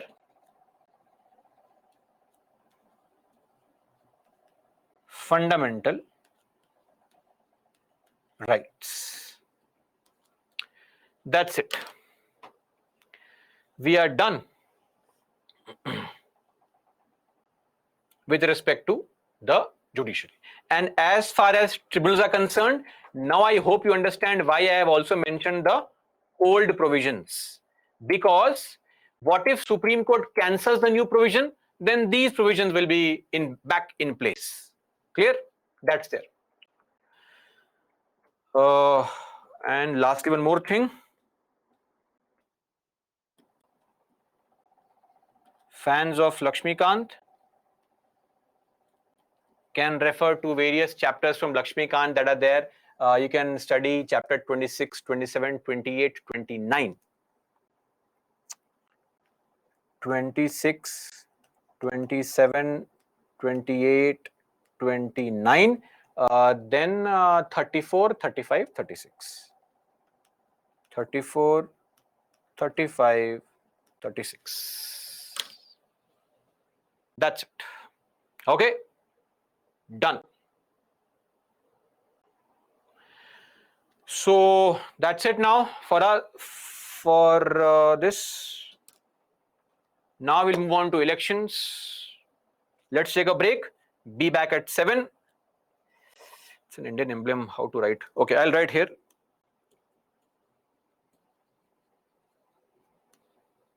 Break till 7 p.m. Full enjoyment. We'll meet after the break. Break, please, guys.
Welcome back, guys. Yashika. Employees also lose their job. That's it. Handful of employees. Anand Padmanabhan. Recently, NBT. What is NBT? NGT only. Imposed 100 crores of fine.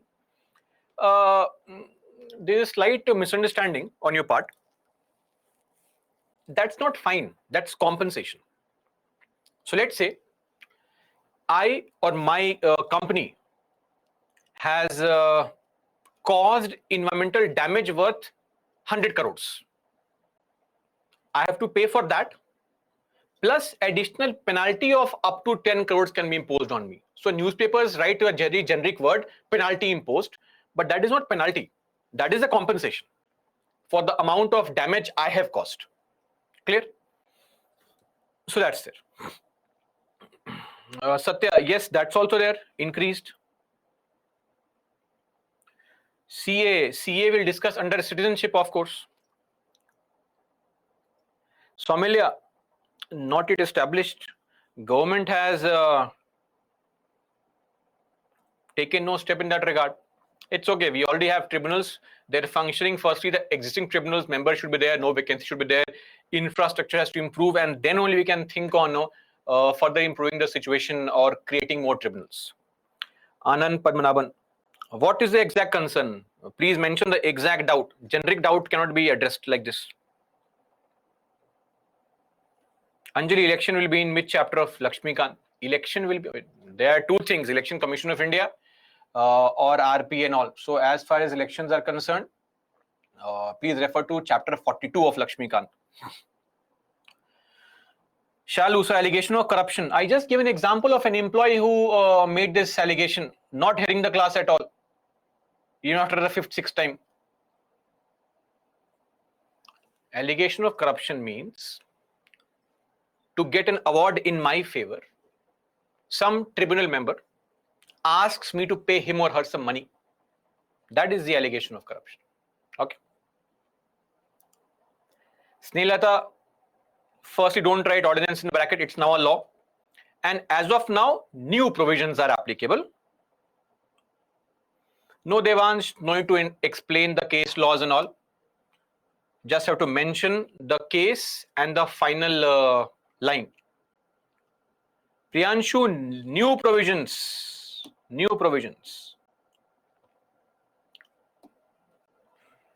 According to me, which is the best book? According to me, see, mug up the PPTs, and in case you want, read Lakshmikant. No, Aarti, you have to remember both the provisions, old and new. Come on, it's just 2 or 3 words here.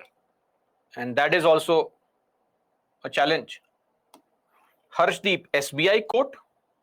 What is SBI court?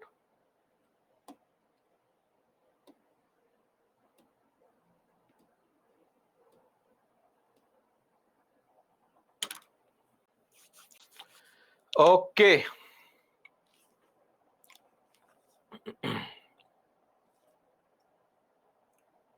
No, Soumya, they are not public. Moving on to elections now. First up, I mean, before we discuss elections, actually, we'll understand the constitutional provisions pertaining to elections first. There are just 4 articles. Very simple, very easy to understand. Okay. Shivaji, I think your answer was addressed by an SME. I saw the answer. Hire a lawyer, file a petition. That's how file a PIL. Okay. Now, coming to elections, firstly, some basic provisions that we need to know. Number 1, who makes laws on elections or electoral matters? Parliament. Article 327 says that the Parliament can make laws for connection to any and every matter related to the elections for the Lok Sabha, for the Rajya Sabha, for the Vidhan Sabha, for the Vidhan Parishad. Who makes laws? Parliament makes laws. Can the states make laws? Yes, of course they can make laws. States can also make laws with respect to matters, but only for state legislature. That is Vidhan Sabha and Vidhan Parishad. Okay. So matters related to elections, Parliament can make laws, and if a law is not made for states, states can also make laws on matters related to elections. Okay. Now, Article 325. We know very well that in 1909, Morley Minto reforms, all these things, 1917, the Montagu-Chelmsford reforms and all, Government of India Act 1919, all these things, they created a separate electorate. What is electorate?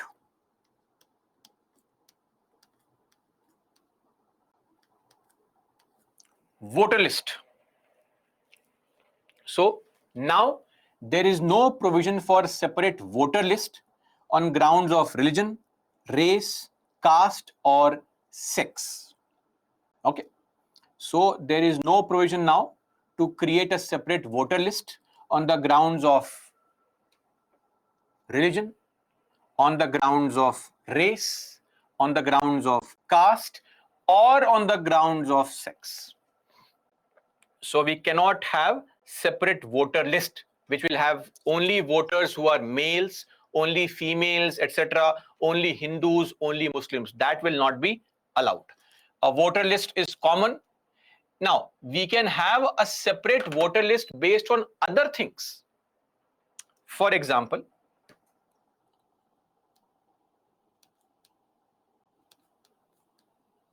voter list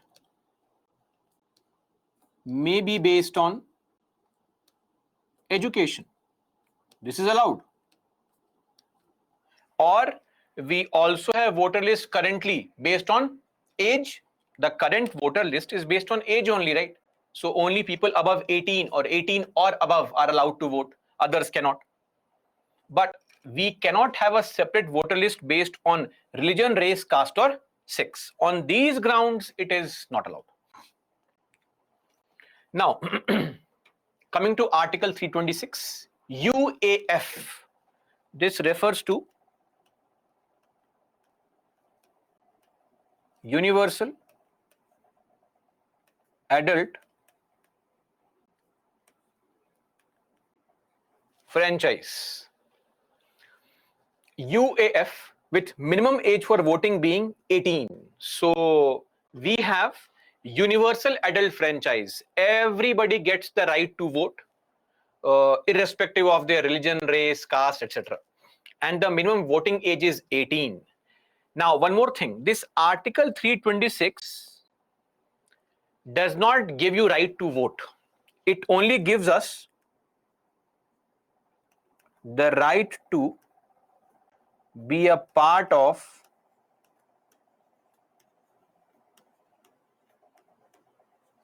electoral rolls.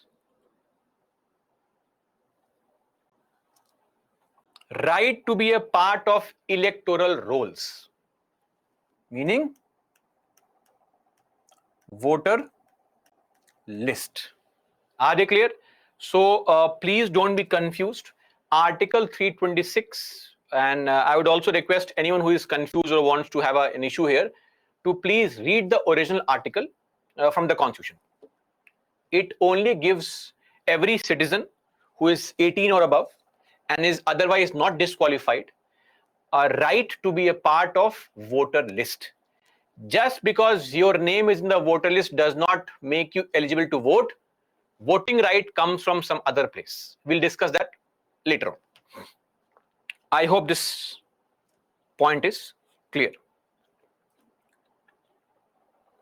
Now, with the basic provisions done, let's come to Election Commission of India. We have ECI, which is actually a constitutional body, right? With Shri Rajiv Kumar, the Chief Election Commissioner, Anup Chandra Pandey, and Arun Goel, recently appointed. Also, one more point for everybody.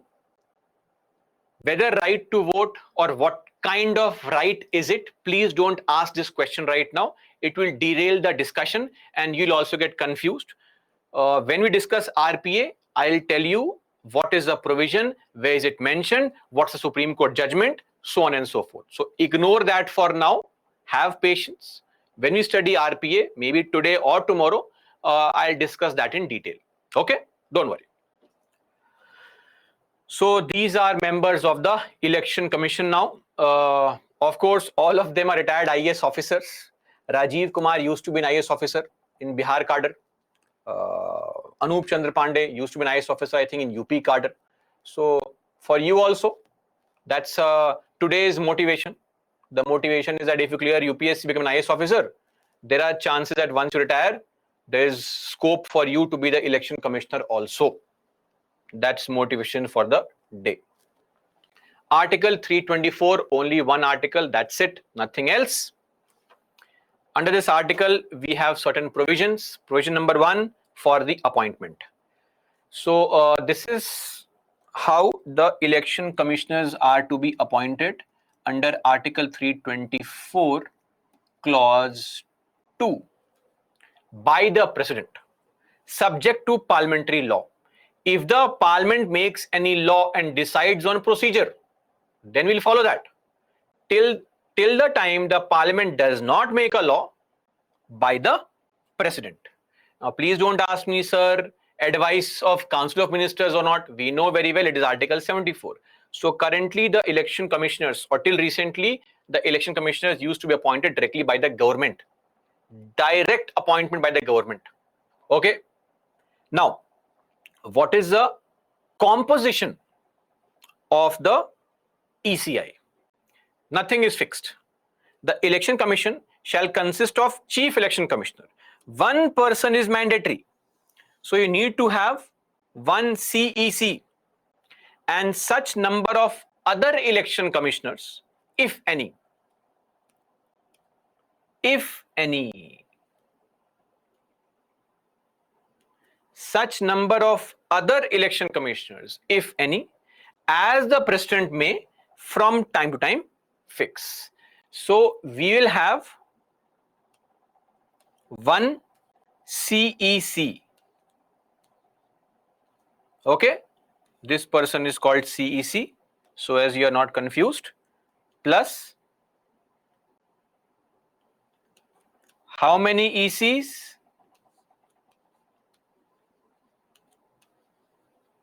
President decides. Are we clear on this? Nothing is fixed, the President decides. So currently, since 1993 rather,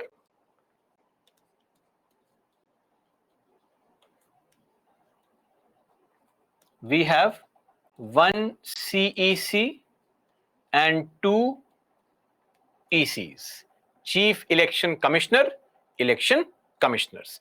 This is the current situation. Okay. What is the issue, Shalu, with appointment by the President? What is so unique here that you're not getting? Sometimes I'm amazed at the kind of questions being put forward. What is the difficult part here in understanding that the appointment is done by the President? If the Parliament makes a law for some criteria, then that law will apply. Otherwise, the President appoints. Parliament has made no law, no criteria, the government appoints. As simple as that, right? So this is with respect to appointment and the composition. So if a question says, as per the Constitution, there is one Chief Election Commissioner and two election commissioners.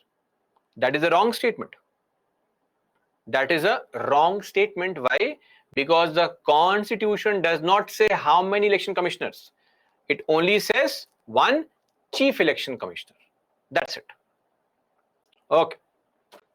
Now, what is the qualification? There is no qualification. No qualification whatsoever. Graduate, non-graduate, nothing. Of course, citizenship is a qualification. So, but that is there for every constitutional post. So, must be citizen of India. Minimum age, nothing. Maximum age is there. Not in the Constitution, but in some other place. So there is something called conditions of service, right? So a law has been made in 1991, Election Commission, Conditions of Service of Election Commissioners and Transaction of Business Act 1991. As per this law, salary is same as Supreme Court judge, meaning Chief Election Commissioner, they receive the same salary as Supreme Court judge. And the term of office is either 6 years or 65 years, whichever is earlier. So tenure is there, maximum 6 years, maximum age is there, but there is no other criteria. One more thing, CEC and ECs, they have the same powers. Are we clear? These bodies have these people have exactly same power, meaning all decisions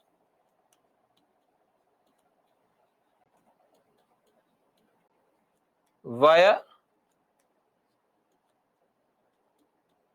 majority. Clear on this?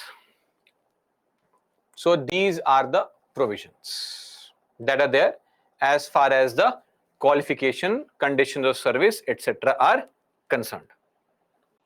Okay. Now removal. Removal of the Chief Election Commissioner, right, is the same as Supreme Court judge. This is Article 324, Clause 5.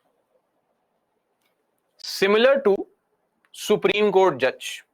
So I think we know what is the procedure to remove the Supreme Court judge. There should be no misunderstanding here. The procedure is by a special majority in the Parliament after the Judges Inquiry Act, all that is there. How to remove other election commissioners? If there is any other election commissioner, like we have two right now, how to remove them? No provision is mentioned. The Constitution only says they can be removed on the recommendation of the CEC. That's it. Removal can be initiated on the recommendation of CEC. Nothing else is mentioned. What is the reason for EC removal, etc., we do not know. Anyway, the whole point is if I have to remove an election commissioner, I'll simply cancel the post only, because the government controls how many ECs will be there. If today the government says we'll have no EC, then all these two people will lose their job immediately. Okay? Which is a very weird thing, because they enjoy same salary, same powers. So ideally they should have the same removal process also. Anyway, but that is not the case. Now, this matter of appointment was always a concern for the opposition members. Look at the appointment done by President. Government will always appoint somebody who will largely be favorable towards the government only. Of course, that's a concern for us. We need this election commission to be a very independent body. And if the appointment is completely at the hands of the center, then how do we ensure fairness? This petition was filed in the Supreme Court. Now, Supreme Court said that just recently, in the Anup Barnwal case, let's see, Parliament, you should make a law, because the Constitution says Parliament can make a law by a simple majority, of course, to create some kind of criteria to appoint. But since Parliament has not made a law, the Supreme Court says we cannot let the employment of EC be completely at the hands of the government. So now the Supreme Court says that, see, we will form a committee. That committee will comprise of the Prime Minister, the leader of opposition in the Lok Sabha, and the Chief Justice of India. Added his name also in the committee. And now they will advise the President on appointments to ECI until the Parliament makes a law. Are they clear? till the parliament modifies this provision will continue, that from now onwards, the next election commissioners will be appointed by the president, but on the binding advice of a committee, 2:1 at least. The committee comprising of the PM, the leader of opposition, and of course the Chief Justice of India. Okay. Now, apart from this, Supreme Court has also said that it is desirable that the ground of removal of ECs shall be same as that of Chief Election Commissioner. They have not said it will be same. They have told the parliament or the government, they are advising the government. Advice that please make the removal of the election commissioners same as that of the Chief Election Commissioner. And of course, the conditions of service of election commissioners, it shall not be varied to his disadvantage after appointment, meaning once you are appointed, you will not reduce the salary, the allowances while they are working in the office. Are we clear on this? Now, one more thing, you can have a question in your mind that, sir, currently there is no leader of opposition in Lok Sabha. Then what do? It's a standard provision. Whenever there is no LOP of Lok Sabha, Mavlankar rule is forgone. We forgo Mavlankar rule. What is Mavlankar rule? Mavlankar rule says that to get the tag of leader of opposition, no, sorry, please write what is Mavlankar rule, because you already know it.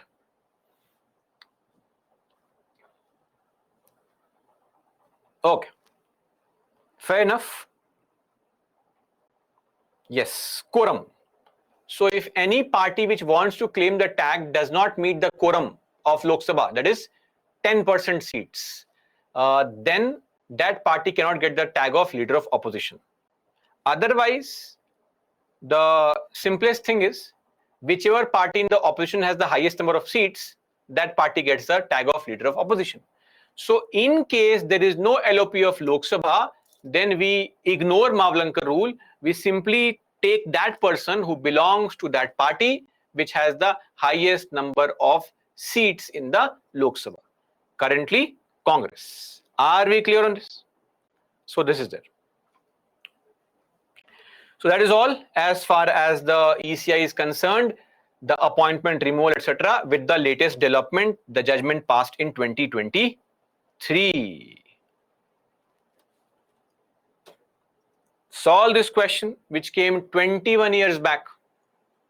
Very old question. 45 seconds. Please mark the answer.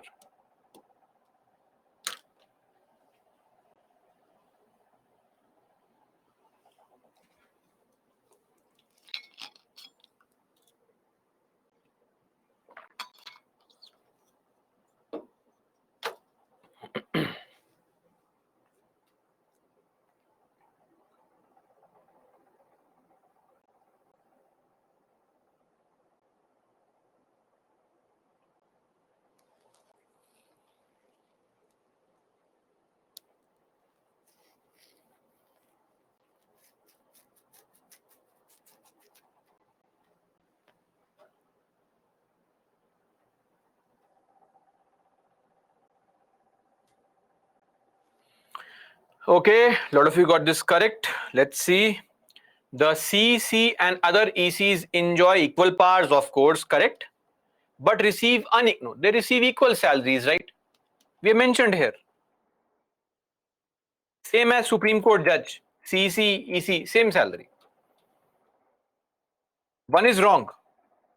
Remove one. Two has to be correct. Check 3 or 4. Let's read 4. The term of office of election commissioners is 5 years. No, it is actually 6 years. From the date he assumes office or attains 62. This is also wrong. It is 65. So this is wrong. B is the right answer. Just 2 statements and you could get the answer. No need to read all the statements. That is why We do not need more than 25 seconds to solve this question. So understand that this is also a test to find out and quickly solve questions. 2 is correct. The CEC is entitled to same salary as for Supreme Court judge. And 3 has to be correct. The CEC shall not be removed from his office except in like manner and on like grounds as judge of Supreme Court. Okay.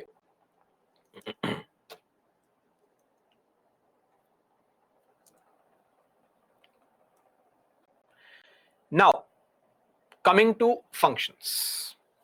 So as far as the functions are concerned, of course, it is a constitutional imperative that the election commission should perform free and fair elections. In fact, Supreme Court has said this in one MS Gill case of 1978, that it is a mandate for ECI. Their primary function is to perform free and fair elections. Free and fair elections. What is free? Voting is free, right? No, that's not what it means. Free means freedom of choice. You can choose to vote for anyone. Outside the polling booth, take money from all the parties. But inside the polling booth, you can press any button, press nota. Nobody cares. Nobody would come to know. That's called free. Freedom of choice. Fair means there are equal chances of winning for every candidate. No biasness, no partiality. That is called fair elections. Elections are free, of course. Are they fair? We don't know. Anyway, coming to functions, these two functions, part of Article 324, Clause 1. Prepare and revise the electoral rolls. So we have to prepare and revise, they have to prepare and revise the electoral roll. What is the meaning of this? Voter list. So every time before any election for that area, for the entire country, a voter list has to be updated. A lot of people die, names have to be removed. A lot of people become eligible, names have to be added, right? People transfer, their names have to be sent to some other constituency. All these things, updating the voter list. Second, conducting and supervising elections to every place: Lok Sabha, Rajya Sabha, Legislative Assembly, Legislative Council, presidential and vice presidential elections. The only elections that Election Commission does not take care of is the election which is there for panchayats and municipalities, except local body elections. So that will not be there. Otherwise, elections for every such place done by ECI only. Then fixing the election program. This is done by ECI. It is mentioned under section 30 of RPA 1951. More on this hopefully tomorrow. Representation of People's Act 1951, fixing the election program. So what is the entire program? Like your UPSC program. First things first, in the month of May only, this month only, towards the end hopefully, UPSC will issue their notification for next year. Dates are announced. First task is announcement. Elections are announced. This is done by Election Commission of India, ECI. The CEC or any other EC will come on in a press conference and announce the dates. Now, within 21 days, maximum 21 days.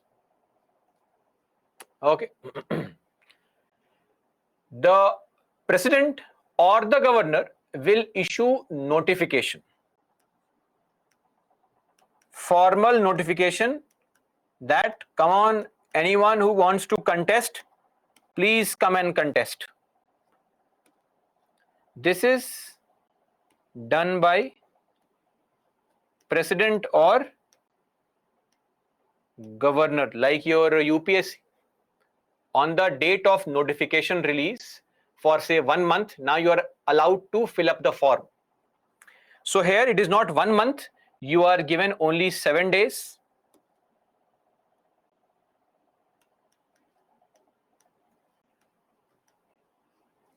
Seven days for your nomination. Keep on filing the nomination, meaning applying. What is nomination? Applying for the post. Okay, that's there. Once you have applied for the post with all the details, then 1 day time.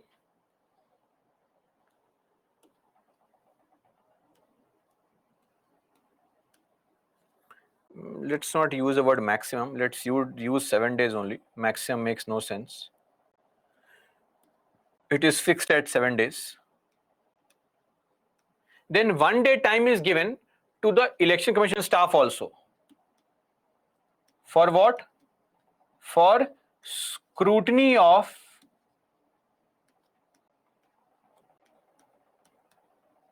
nomination.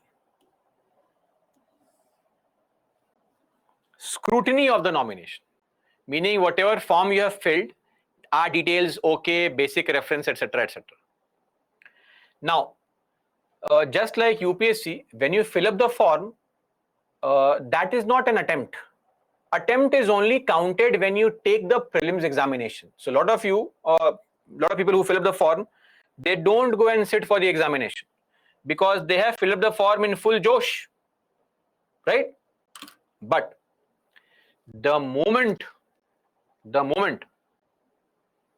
they realize that the marks in their mock tests are -4, -2, -1, they say it's okay to skip, and they would skip. Just an example to show that what if somebody files nomination, I want to contest. Suddenly he realizes that, oh, how to speak in public so much. I am shy of speaking in public, fear of public speaking. I can't lie so much. I mean, I can't express my thoughts so much in public. I can't give I can't give promises like this in public, etc., etc. So they can take back their name also.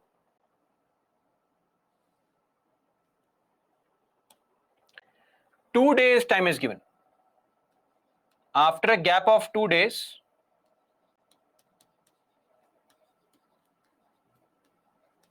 withdrawal of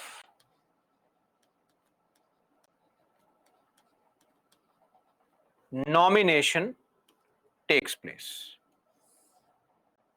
Withdrawal of nomination. Then, now the campaign begins. You have to give 14 days of time. Okay. So, minimum 14 days time is there.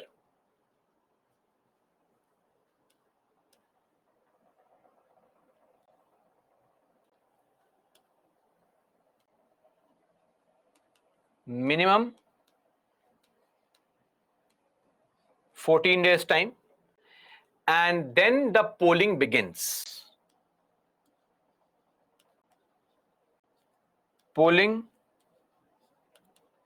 begins. Now the polling will not be, or it will depend on the area. It may not happen on 1 day only. It may require 7, 8 days, 10 days, 15 days. So this polling continues, and eventually at one point of time, the polling ends. Okay. Once the polling ends, then finally what happens?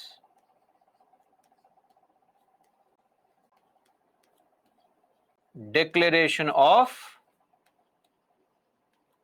results, and we then effectively choose who is going to harass us for the next, who is going to make provisions for us for the next 5 years in that constituency. This is what is called the election program. Are you clear? This is roughly a 45 to 50 days program. We ideally want the program to end in less than 2 months, however complicated the exercise is, and that is why things are all fixed. Are we clear on this? All this is decided by the Election Commission, though the actual announcement is done by the Election Commission. The notification is released by the President and Governor. That's it. What is scrutiny? When you fill up the form of UPSC, UPSC will find out whether you have filled up the form properly or not. Sign is proper or not, photograph is proper or not, details. This is called scrutiny.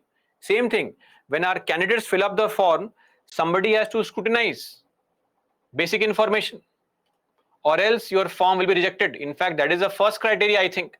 If somebody cannot fill up the form only properly, then it is highly doubtful that this person should be allowed to run a district or govern a ministry in future, right? So that is there. Then other functions. Tell me, what is this first point mentioned there? Please, I want to write an article here. Which article should I write?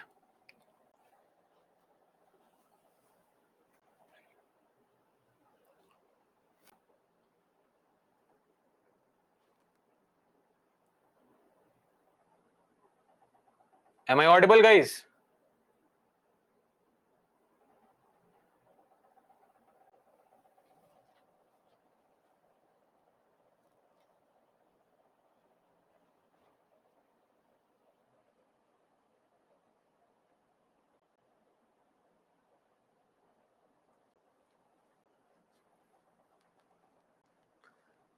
Umang, Vivek, Yashika, Soumya, Pranay, Vivek, Akanksha, R. Meenu.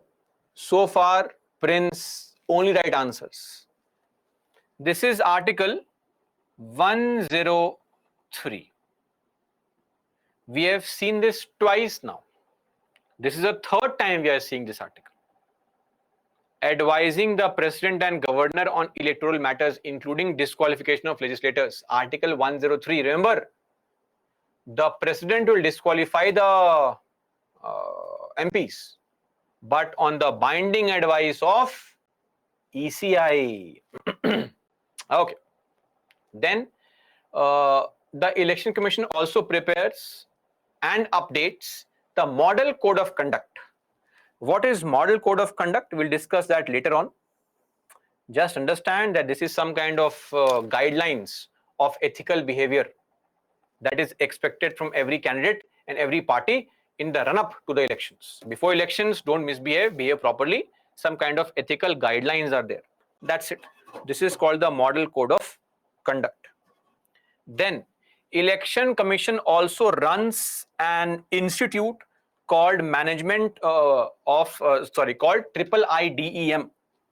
So they run an institute also called IIDEM.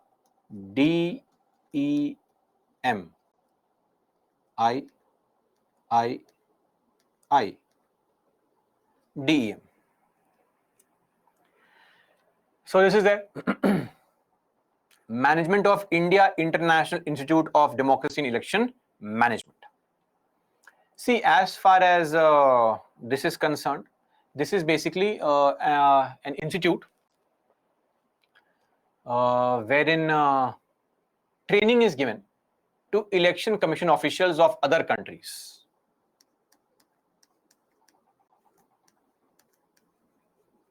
Provides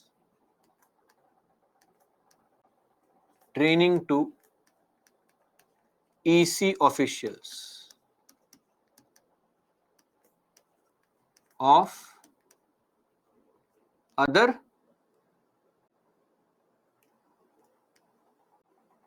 countries. So people from Uganda can come. People from maybe some other countries, some African countries. Don't expect US people coming and all, but African countries, Uganda, Rwanda, Somalia, people from all these countries can come, get trained, etc. Right? Yes, Pakistan also, if we call what happens in Pakistan as election, then maybe yes. But I think in Pakistan, army should train them for elections. Why to waste money? Then, in the or during the elections, parties are allowed to spend money. Okay. And when you spend money, you have to keep an account of whatever money you are spending. Okay. And then you have to submit all that report to ECI. So, ECI also examines the accounts of expenditure submitted by candidates. Okay. Plus parties, of course.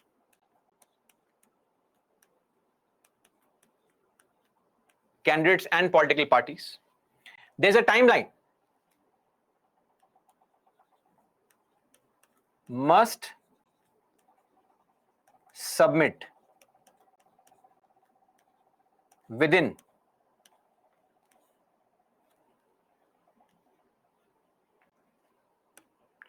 90 days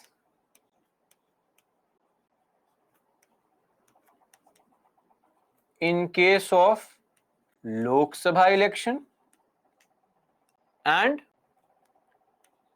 75 days in case of Legislative Assembly election. Are we clear? So whatever money you spend, you have to submit the data to Election Commission within a specified time frame. Clear? Okay. Then they decide the criteria for recognizing parties. So in our country, parties are given some status. So firstly, in case you want to contest elections, see, parties can be of two kinds.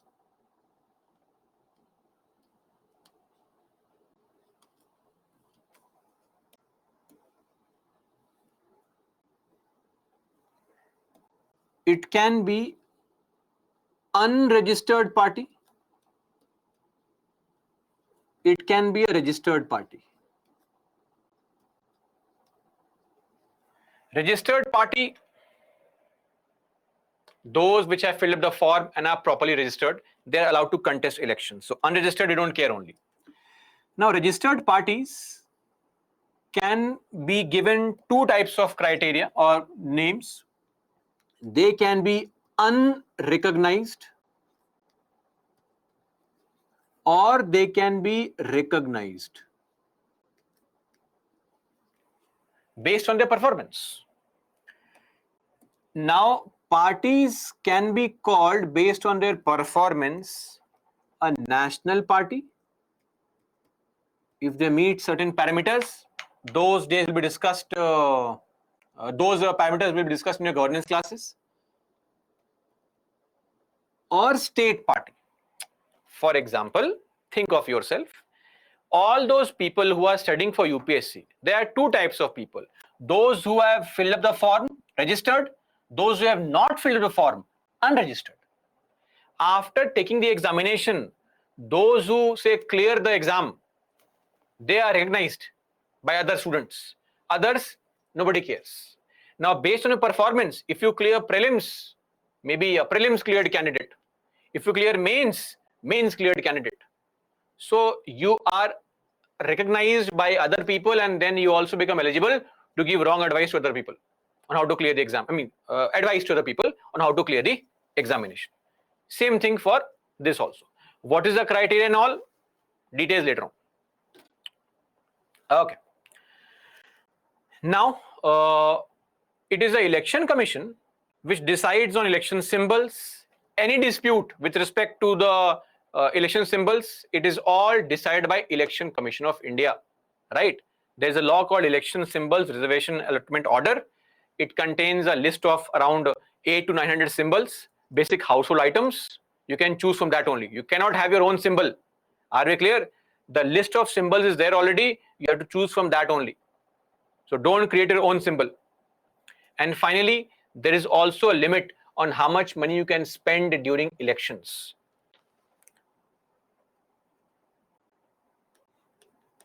For candidates, not for parties. There is no limit to how much a party can spend, but there is a limit to how much an individual candidate can spend. And what is that limit?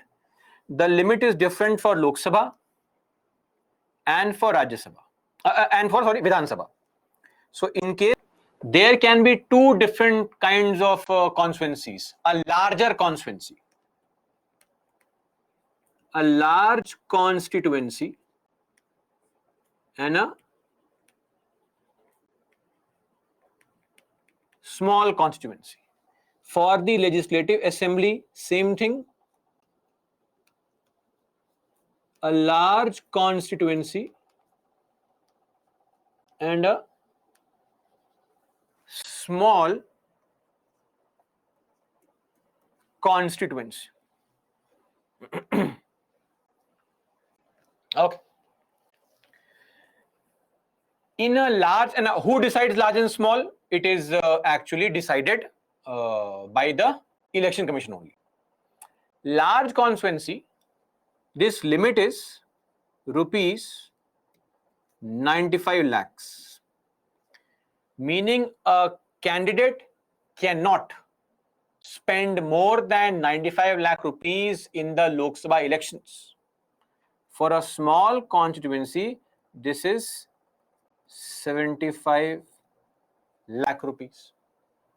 For a large constituency in the Vidhan Sabha, this limit is rupees 40 lakhs. For a small constituency, this is rupees 28 lakhs. This is the limit which is there. That's it. This is the limit within which every candidate has to remain. If you don't remain, you can be disqualified also for 3 years.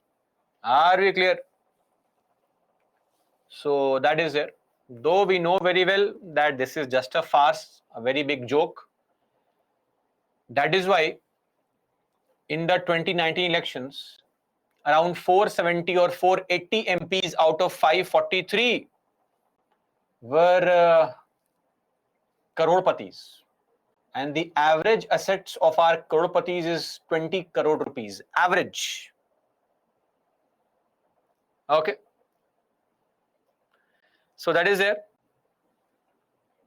And former Prime Minister of India, Atal Bihari Vajpayee, made this statement that every politician in this country begins his political career with a lie, and that lie is the election limit, because you simply cannot remain the limit. And this limit was increased just last year in January. Before that, it was 77 lakhs. And before that, until 2019, it was 70 lakhs only.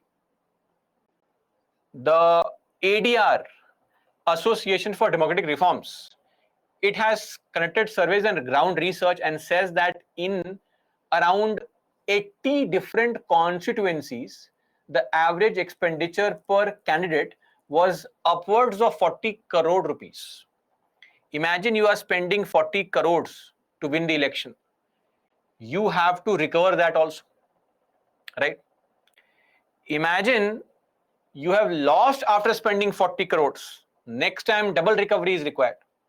So much of money is being spent for the elections. But yes, when the nomination paper is, when the data is given to Election Commission, they always say within the limit only. That's there.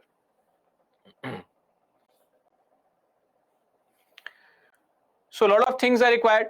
I mean, we need to bribe the voters, give them biryani, give them whiskey bottle, liquor bottle, quarter, give them juicer mixer grinder. So many things are required, right? We voters are so greedy right now. We need so many things to vote. So this is there. Yes, it's like a gamble only. I mean, if it pays off and you become a part of government and you become minister, then amazing recovery. 40 crores can become 4,000 crores very quickly. Who knows? Okay. That's there. So, and mind you, this limit is only for the parties, only for the candidates, not for party. The party, as I said earlier also, exact statement, I'll repeat the exact statement. There is no limit to how much a party can spend collectively.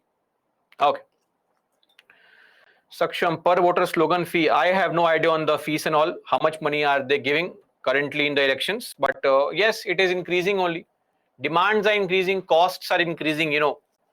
Maybe earlier voters could get bribed by one biryani packet. Now voters want 1,000 rupees, 2,000 rupees, 5,000 rupees. In some states, 10,000 rupees. So for that, money is required. Okay. Anyway, let's not discuss that. We don't have to contest elections.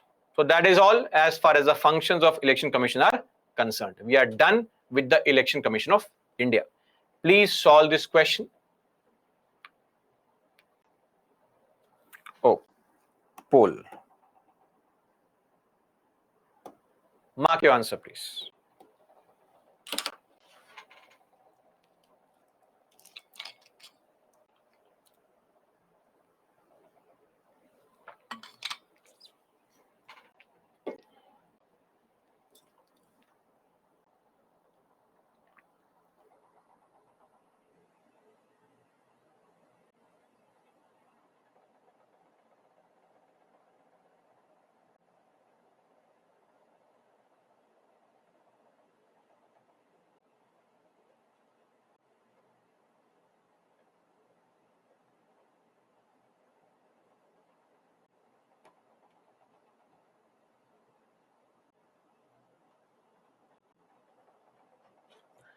A lot of you mark this correct. The Election Commission of India is a 5-member body.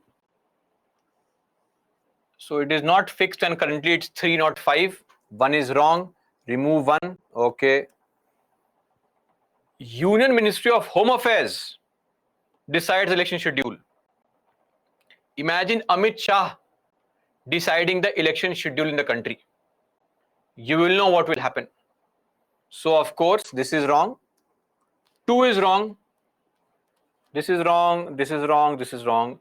D is the right answer. Okay. So Election Commission resolves disputes relating to splits and mergers of all the recognized political parties. We are done with the Election Commission of India. In case you want to study Lakshmikant,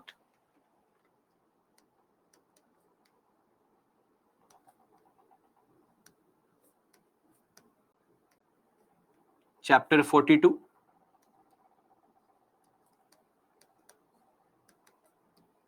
Important articles is article 324. Done. Okay. Now moving on to RPA 1950. So we know very well that there are 2 laws in the country pertaining to elections. One is RPA 1950, the other is RPA 1951. Now, why do we have 2 laws? Why not one law only? So rather than me answering this question, I will respond in the same manner as former Chief Election Commissioner S.Y. Qureshi responds.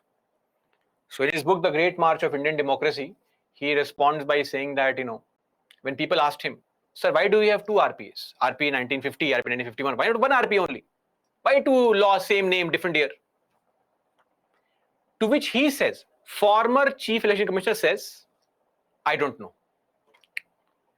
So if the former Chief Election Commissioner has no idea why we have two RPAs, don't expect a polity faculty to know why we have two RPAs. Please. No idea. I mean, if you want me to create some answer, very simple, I can simply say RPA 1950 deals with these aspects.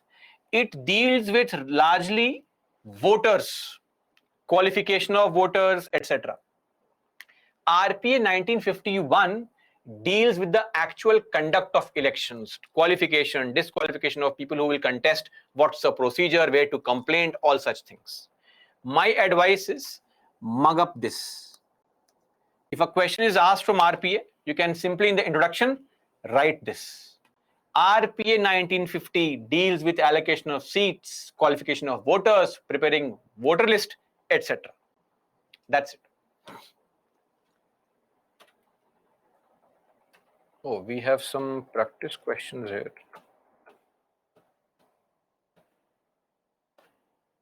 Ignore that. Ignore those questions. Let's come to this point directly. RPA 1950 has 5 parts, various sections. This is not important. Please don't try to mug this up. It is of no use to you. If you want to impress somebody with random information, then mug it up. But otherwise, I am not sure who will get impressed with this useless information. Let's focus on allocation of seats. You know all this because you have been taught all this earlier. Allocation of seats to states in the House of People. How many MPs are there in the Lok Sabha from each state? Where is this mentioned? Do you remember? Schedule 1, RPA 1950. Reservation of seats for SC/STs in the Lok Sabha. Same. Total number of seats in the assemblies for each state. Where is it mentioned? Schedule 2 of RPA 1950. Total number of seats for each state for councils. Schedule 3 of RPA 1950. Now please also tell me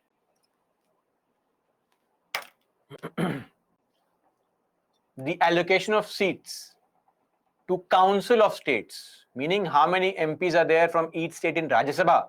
Where is this mentioned?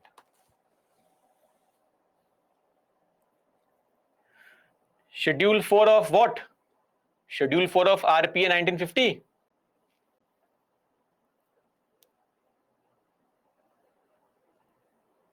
It is mentioned in the Schedule 4 of Indian Constitution. Okay. We have seen this provision under Parliament. Allocation of seats to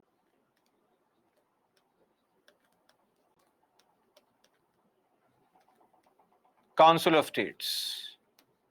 Schedule 4 of the Constitution, not in RPA. Okay. Now, coming to officers who are involved in the conduct of elections. For every state, we have a chief electoral officer who takes care of the elections in the entire state, Lok Sabha, Vidhan Sabha. Then we have district election officers, DEOs. And then we have returning officer.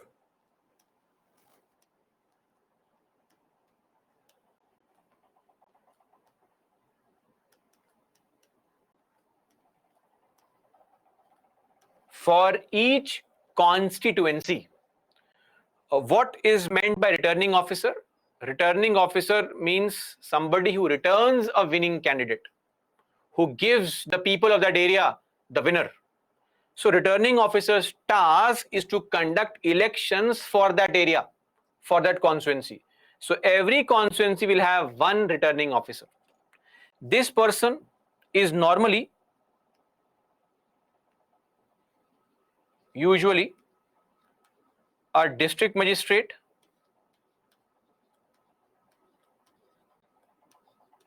for Lok Sabha elections,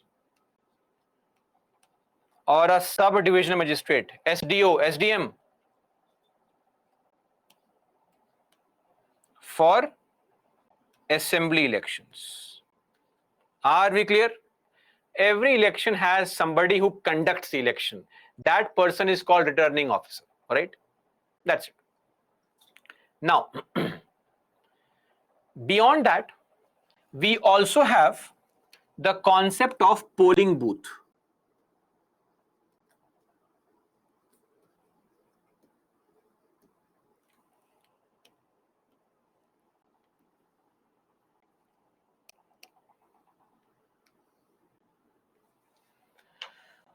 Okay. Polling booth. First things first, let me take a. Achha, you don't have any more questions now. So I am showing you the leaderboard. This is the final leaderboard for today. Please look at this leaderboard. This is the final leaderboard. I will not show it at the end of the class, because we don't have any more questions now. Gulam Moeed, Khushi, Viswa, Piyusha, Utsav, Rajvi, Vaishna, N Bhavna, Abhinya, Mayank, Saran. That's it. All these people, all 7 correct. Then we have other people with 6 correct. Clear? Satisfied? Happy everyone? Now let me take a poll. 10 seconds of time. Please mark yes or no. A for yes, B for no. How many of you have voted in the election? A for yes, B for no.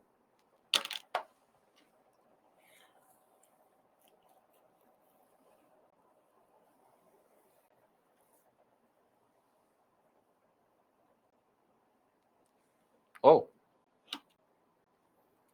Okay, so 54% of you who have not voted, you have to believe in what I say.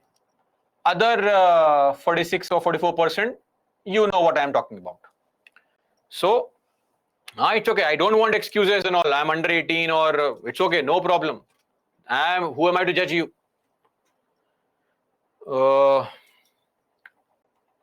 See. Okay. No problem. All okay. See, in every polling booth, so what is polling booth? The entire constituency is divided into small parts where people can vote. And then those votes can be counted, added collectively for that entire constituency. So one polling booth meaning what? A small area. Largely, a polling booth has maximum 1500 voters. It is subject to modification. Okay. It can be modified, like recently in case of Punjab elections, they had reduced it to 1200 voters only. So not more than 1500 voters in one polling booth. Secondly, the ideal expectation is that every voter will have a polling booth within 2 to 3 kilometers from his or her house, so that you don't have to travel. It may not always happen. Sometimes because a place may be very scarcely populated, so you have to travel a bit. But in general, it will be close to your house. Now, in every polling booth, the polling booth is headed by somebody called a presiding officer. He is a boss of the polling booth. He controls the button, and when he presses the button, then you are allowed to press the EVM machine button and cast vote in the favor of your favorite candidate. Then we have some other staff. who help the polling presiding officer. They are called polling officers. Okay. So like when you go to the polling booth, you have to show your EPIC, EPIC. What is EPIC? Electoral Photo Identification Card, voter ID card. Remember voter ID card, where the face never matches the real person, where we have the worst kind of photograph ever clicked of ours, that same voter ID card. So somebody verifies your photograph to match your face, which will never match, of course. Then there is somebody who puts in ink, right? That is an indelible ink, the black mark on your left hand index finger. All these other people are called polling officers. So basically it is a task of all these people to conduct elections in one polling booth. Now, who are these people? They are all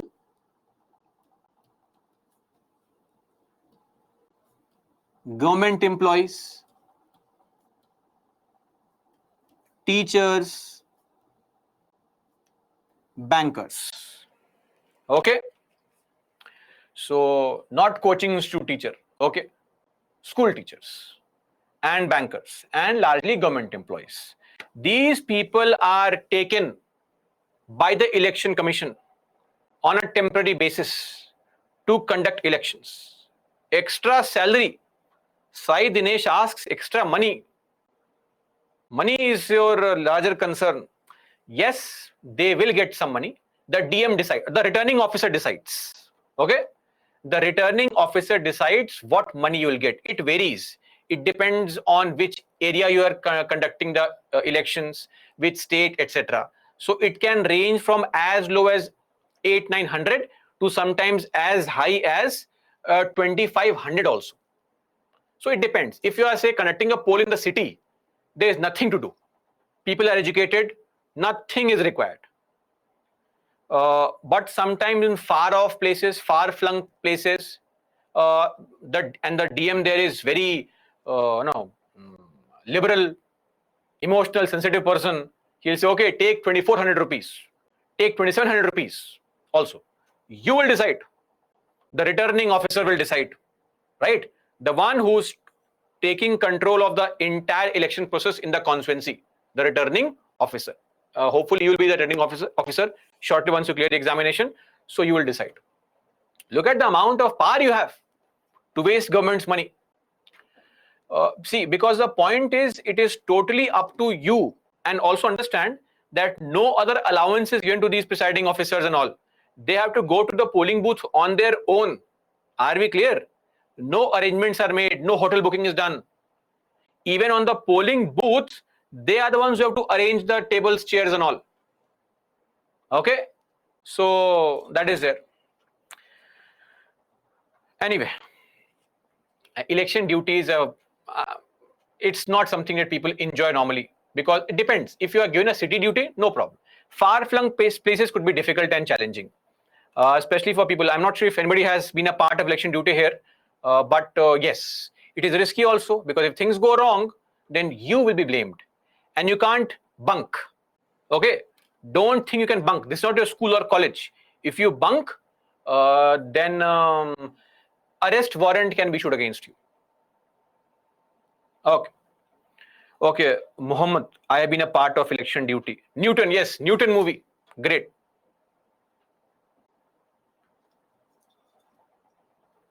Anjali, bahut ghotala. No, I would not agree on that always. Maybe it depends on situation. Largely, all these presiding officers, polling officers, it's a hectic job here. Sometimes you have to reach a night before or early in the morning, set up bench, table. No, it's not a very easy job. And most of them are government employees. So, of course. Sir, मैंने duty दी है. Anjali, okay. You also. So, we have a lot of these people who have done election duty. Great. Now, this is the polling booth. One more thing. Election Commission's task is to update the voter list. Remember functions?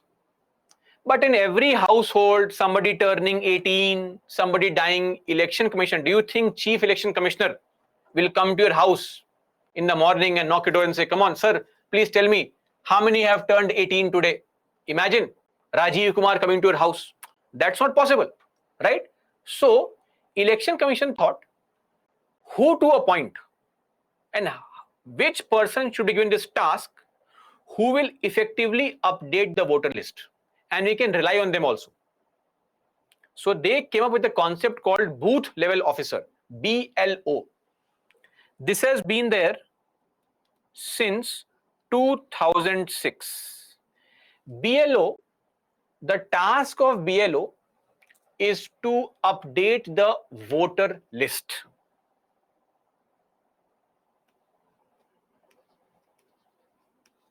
Collect information plus update the electoral rolls. So normally, who can be a BLO? Government employees, semi-government employees, local body members. These are people who are basically made BLOs, and they are seen as representatives of Election Commission of India at the grassroots level. Clear? Sometimes we Election Commission also calls them friend, philosopher, and guide of the Indian citizen in matters of election.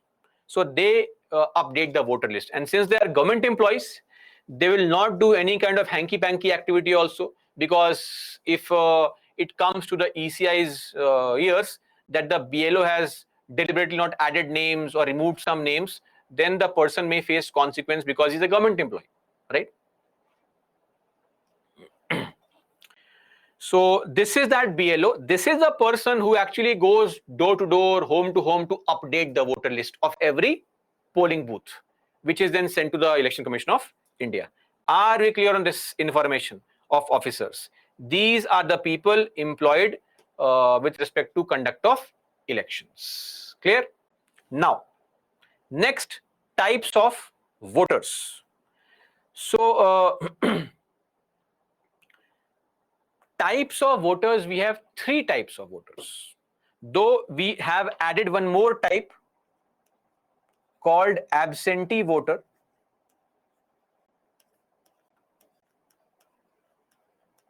But normally we have three types of voters. One is a general voter. General voter, Aam Aadmi, people like you and me. Then we have service voters, okay, and then we have these NRI voters. NRIs, non-resident Indians. Remember those people who go to a foreign country and when they come back their accent has changed completely, always carrying mineral water bottle everywhere. NRIs, right? Now, when it comes to these kind of or types of voters, there are some guidelines. Number one, general voter. General voter has to vote personally, physical voting. We have to go on the polling booth and cast our vote personally. Now, who is a service voter? Service voters can be, or service voters comprises of all the armed forces,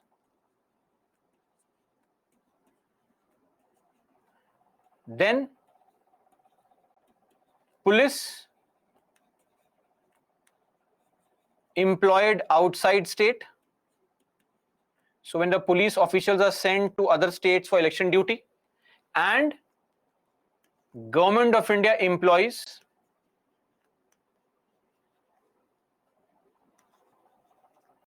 outside India, people like you, Indian Foreign Service officers, you will be called a service voter.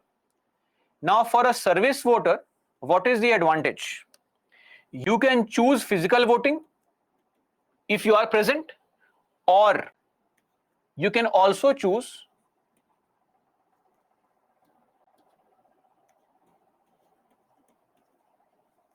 postal ballot, or you can also choose proxy voting. Are we clear? So this is what is the service voter. Just these three people, nobody else. They are a part of service voters. So if you have chosen postal ballot, means what? You can get the form from the election commission's office, mark your preference and send it by post. Or proxy, meaning what? You can choose somebody on your behalf, and that person will go to the polling booth and mark the preference. What did you tell the person to? Okay, that's it. That's called proxy voting. Third category is NRIs. Who are NRIs? Non-resident Indians. Those Indian citizens who are there in foreign countries. How will they vote? Physical voting only. As of now, there is no alternative. You have to book a ticket, come back to India like Vijay from Sarkar, and then vote and then leave. Waste your money completely. There is an alternative for them called e-postal ballot.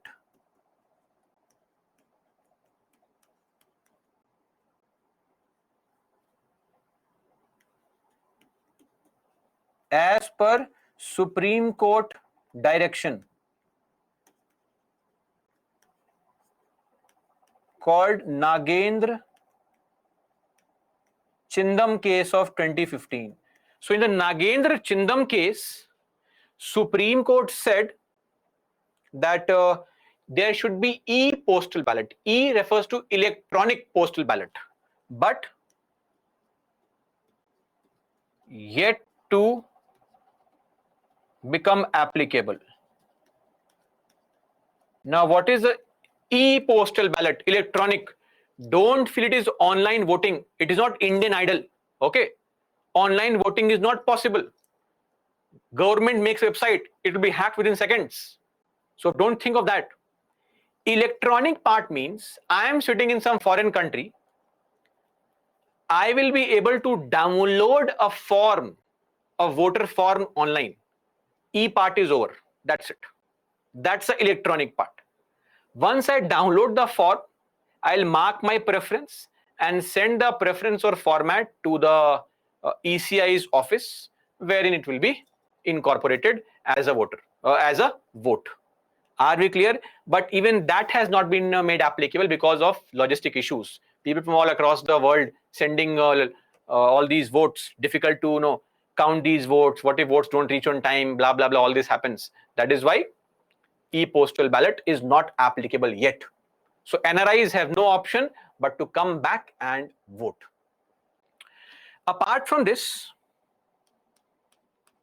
there is also one more category called absentee voter. Absentee voters was introduced in 2019. Who are absentee voters? Those people who are employed in the delivery of essential services. Delivery of essential services. Those people who are senior citizens. Senior citizens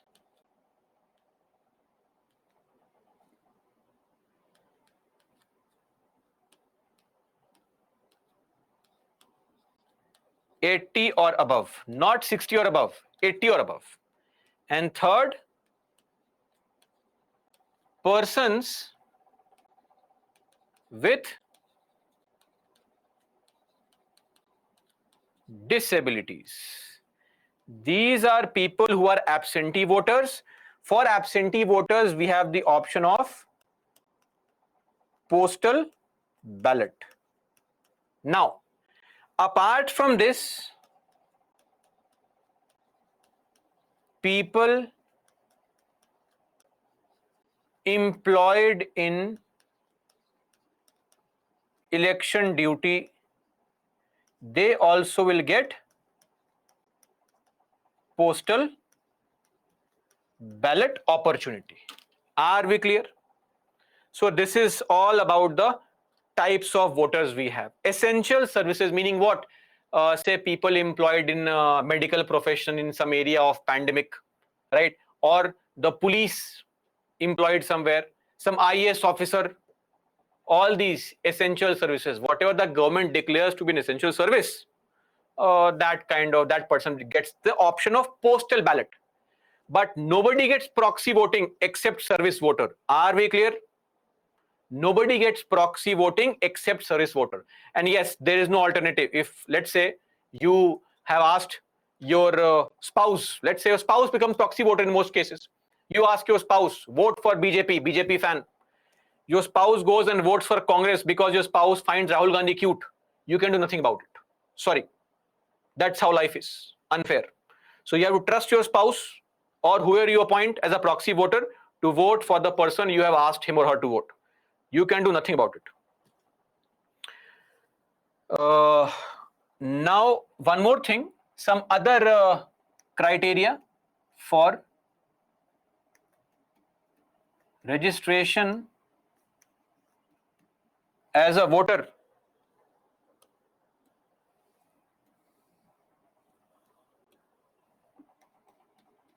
Number one, you have to be a citizen of the country, 18 or above, that is age, and you should be an ordinary resident of the area. Ordinary resident. That's it. This is a criteria for registration as a voter. That's it. These are people who are allowed to vote, and this is the criteria. These are the options. That's it. How mentally disabled persons vote? Swarufuddin, people who are of unsound mind are not allowed to vote. Karan, for NRIs, government can install EVMs in embassies. Who will keep a check on all these things? Difficult to keep a track of all these things, right? Not possible. There is no definition of ordinary residents. Okay. Anybody who resides in an area normally is called an ordinary resident. There is no definition. I have seen people who are mentally disabled voting. That is not possible. Are you calling them mentally disabled? Because for a mentally disabled person, court has to give him certificate, unsound mind. You might call somebody crazy. They may not be crazy. Okay. So if there is any mentally disabled person, unsound mind is a disqualification. Okay. People of unsound mind, section 16 RP 1950, they are not allowed to vote. And for a person with disabilities also, they have to get their disability certificate, and you ideally as a presiding officer should not allow the family to go inside the polling booth. Presiding officer or the polling officer goes inside the polling booth, not your friends and all. That is a regulation. Okay, even for persons with disabilities. But now we have given them the option also that for persons with disabilities, you need not go to the polling booth. You can use the postal ballot.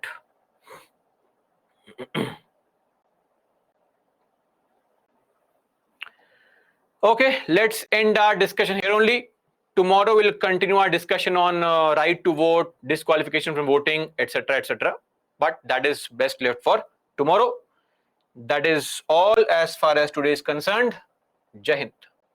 I'll take your questions now. For migrant workers, yes, Pranay, of course it's very difficult. You have to get back and vote. Right now, the Election Commission is working with IIT Madras on using some blockchain technology to enable NRI migrant workers to vote. Let's see how it happens. TH Kendi, that's not possible. A general voter has no option of postal ballot. You have to fall in other categories to be a postal ballot voter. Parveen, Election Commission's office. Anand Padmanabhan, sir, once in state of Kerala, EVM got damaged at the end where one person to vote. Yes, that's okay. Yeah, plenty of EVMs which are there. So no issue there as far as EVMs are concerned. Tanu, sir, today is webinar day. Okay, no, I don't take webinars. I'm not sure why this information is being given to me.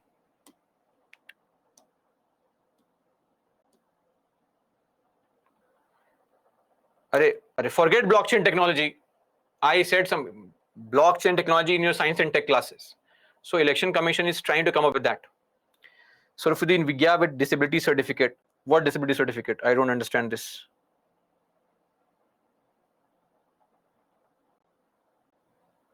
In our area, the officer and police came to take vote from a senior citizen. Is it postal ballot? No, it's not postal ballot. For disability voters, yes. Disability voters, if you are physically disabled, entry into polling booth is difficult. Bring your certificate. Even if you don't bring certificate, no problem here. The polling officer will help you out. Simple. No, parents not allowed to enter the polling booth. If this is happening, it is wrong. Or the person is lying to you. This is not possible. It is wrong actually. No outsider is allowed to enter the polling booth. It is a duty of presiding officer and polling officer to do this. If things are going wrong, then I have no control over all these things. I can only tell you the laws. I can't tell you what is happening in some area. If something wrong is happening, I don't know. Proxy voting, Sharma. Proxy voting means I will appoint somebody on my behalf. I am fighting on the borders, armed forces. I can't leave the border and come back to vote, right? I'll appoint somebody with a certificate. That person goes to the presiding officer, shows the certificate, and now that person will vote instead of me in that polling booth. That is called proxy voter. Monica, can EVM be hacked? Can EVM be hacked? As of now, there is no evidence for EVM being hacked. There are plenty of checks. So some people who were on election duty, I'm not sure what duty you were on. If you are a presiding officer, you know very well that we have functional checks. We have mock elections, seal on various parts is there. The order of EVMs is not known to people. There's a functional check on switches, cables, buttons, latches. Random check is made. Mock polls are done on 5% EVMs. A random allocation is done. Then dry run is done. 50 voter tests. Then safety is also there. Armed escort is there. How to hack it? I don't think it is possible, right?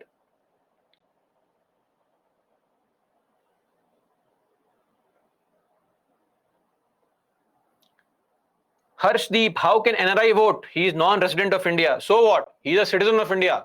Citizens are allowed to vote.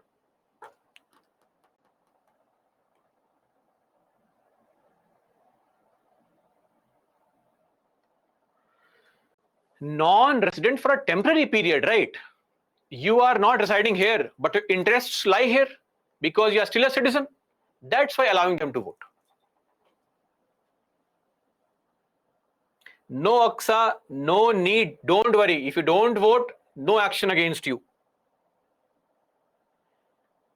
Then why opposition party is saying, Sarfuddin, what is happened to you today, sir? How do I know? Opposition party, when they lose election, they will say cheating, cheating. That's a fundamental rule of the game, basic understanding. The same opposition, if they win somewhere, then there is no issue of EVM being hacked. Otherwise, they say EVM hacking is happening. Sai Dinesh, OCI is not Indian citizen. There is a word citizen attached, but they are foreigners.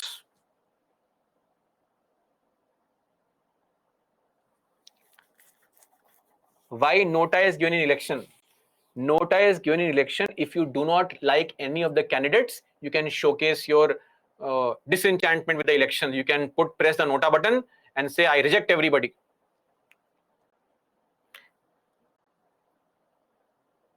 Since 2013, not 2009, since 2013, nota button is there, but nota was always there. Earlier, what used to happen was you had to go to the polling booth, ask for a form 48F or 48D or something, and then that form where you take the form, mark your preference that I reject everybody. That was like not secret anymore. So Supreme Court said, have a nota button on the EVM. Why should anyone know I am pressing nota? M. Narendra will discuss all these NRI, OCI things under citizenship. As of now, just understand citizens get the right to vote. If you're an Indian citizen, you'll get the right to vote. And of course, NRI child. How can a small kid get the right to vote? NRI total, see, as far as NRIs are concerned, roughly in 2019, there were 18,000 on an average NRI voters per constituency, on an average. Thota, where is your question? How postal ballot voting takes place? You go to ECI's office, take the form from there, fill up the form, mark the preference, send it to the address where it is being asked to send. Simple. Yes, Shalu, it is correct here. After 5, what do I say here to certain things? Sneha, as I said, we'll discuss this tomorrow under RP 1951. I'll explain in detail what kind of right this is. Yes, Priyanshu, NRIs are citizens of India.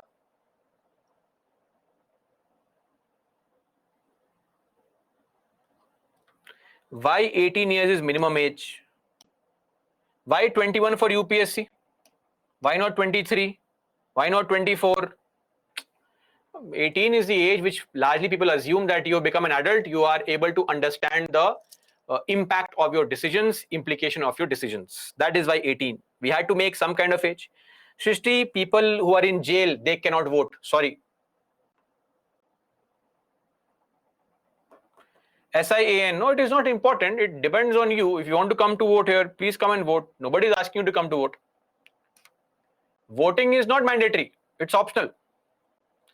Vaishna, voter awareness programs, there are various kind of programs that Election Commission runs. Sweep is a very interesting program that the Election Commission runs. We will discuss some kind of these programs when we study compulsory voting.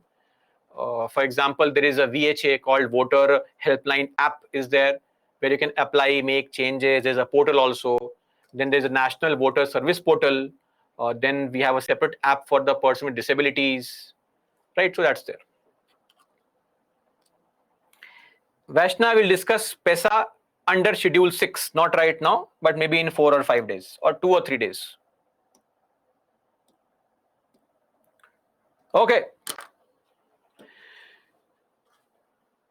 Is the Anup Barnwal case implemented? I have given the judgment, so of course it's implemented. Anyway, I believe your questions are largely addressed. In case not addressed, SMEs will address your concerns. That is going to be all for me today. Let's meet tomorrow. Till then, that's all for me. Jai Hind.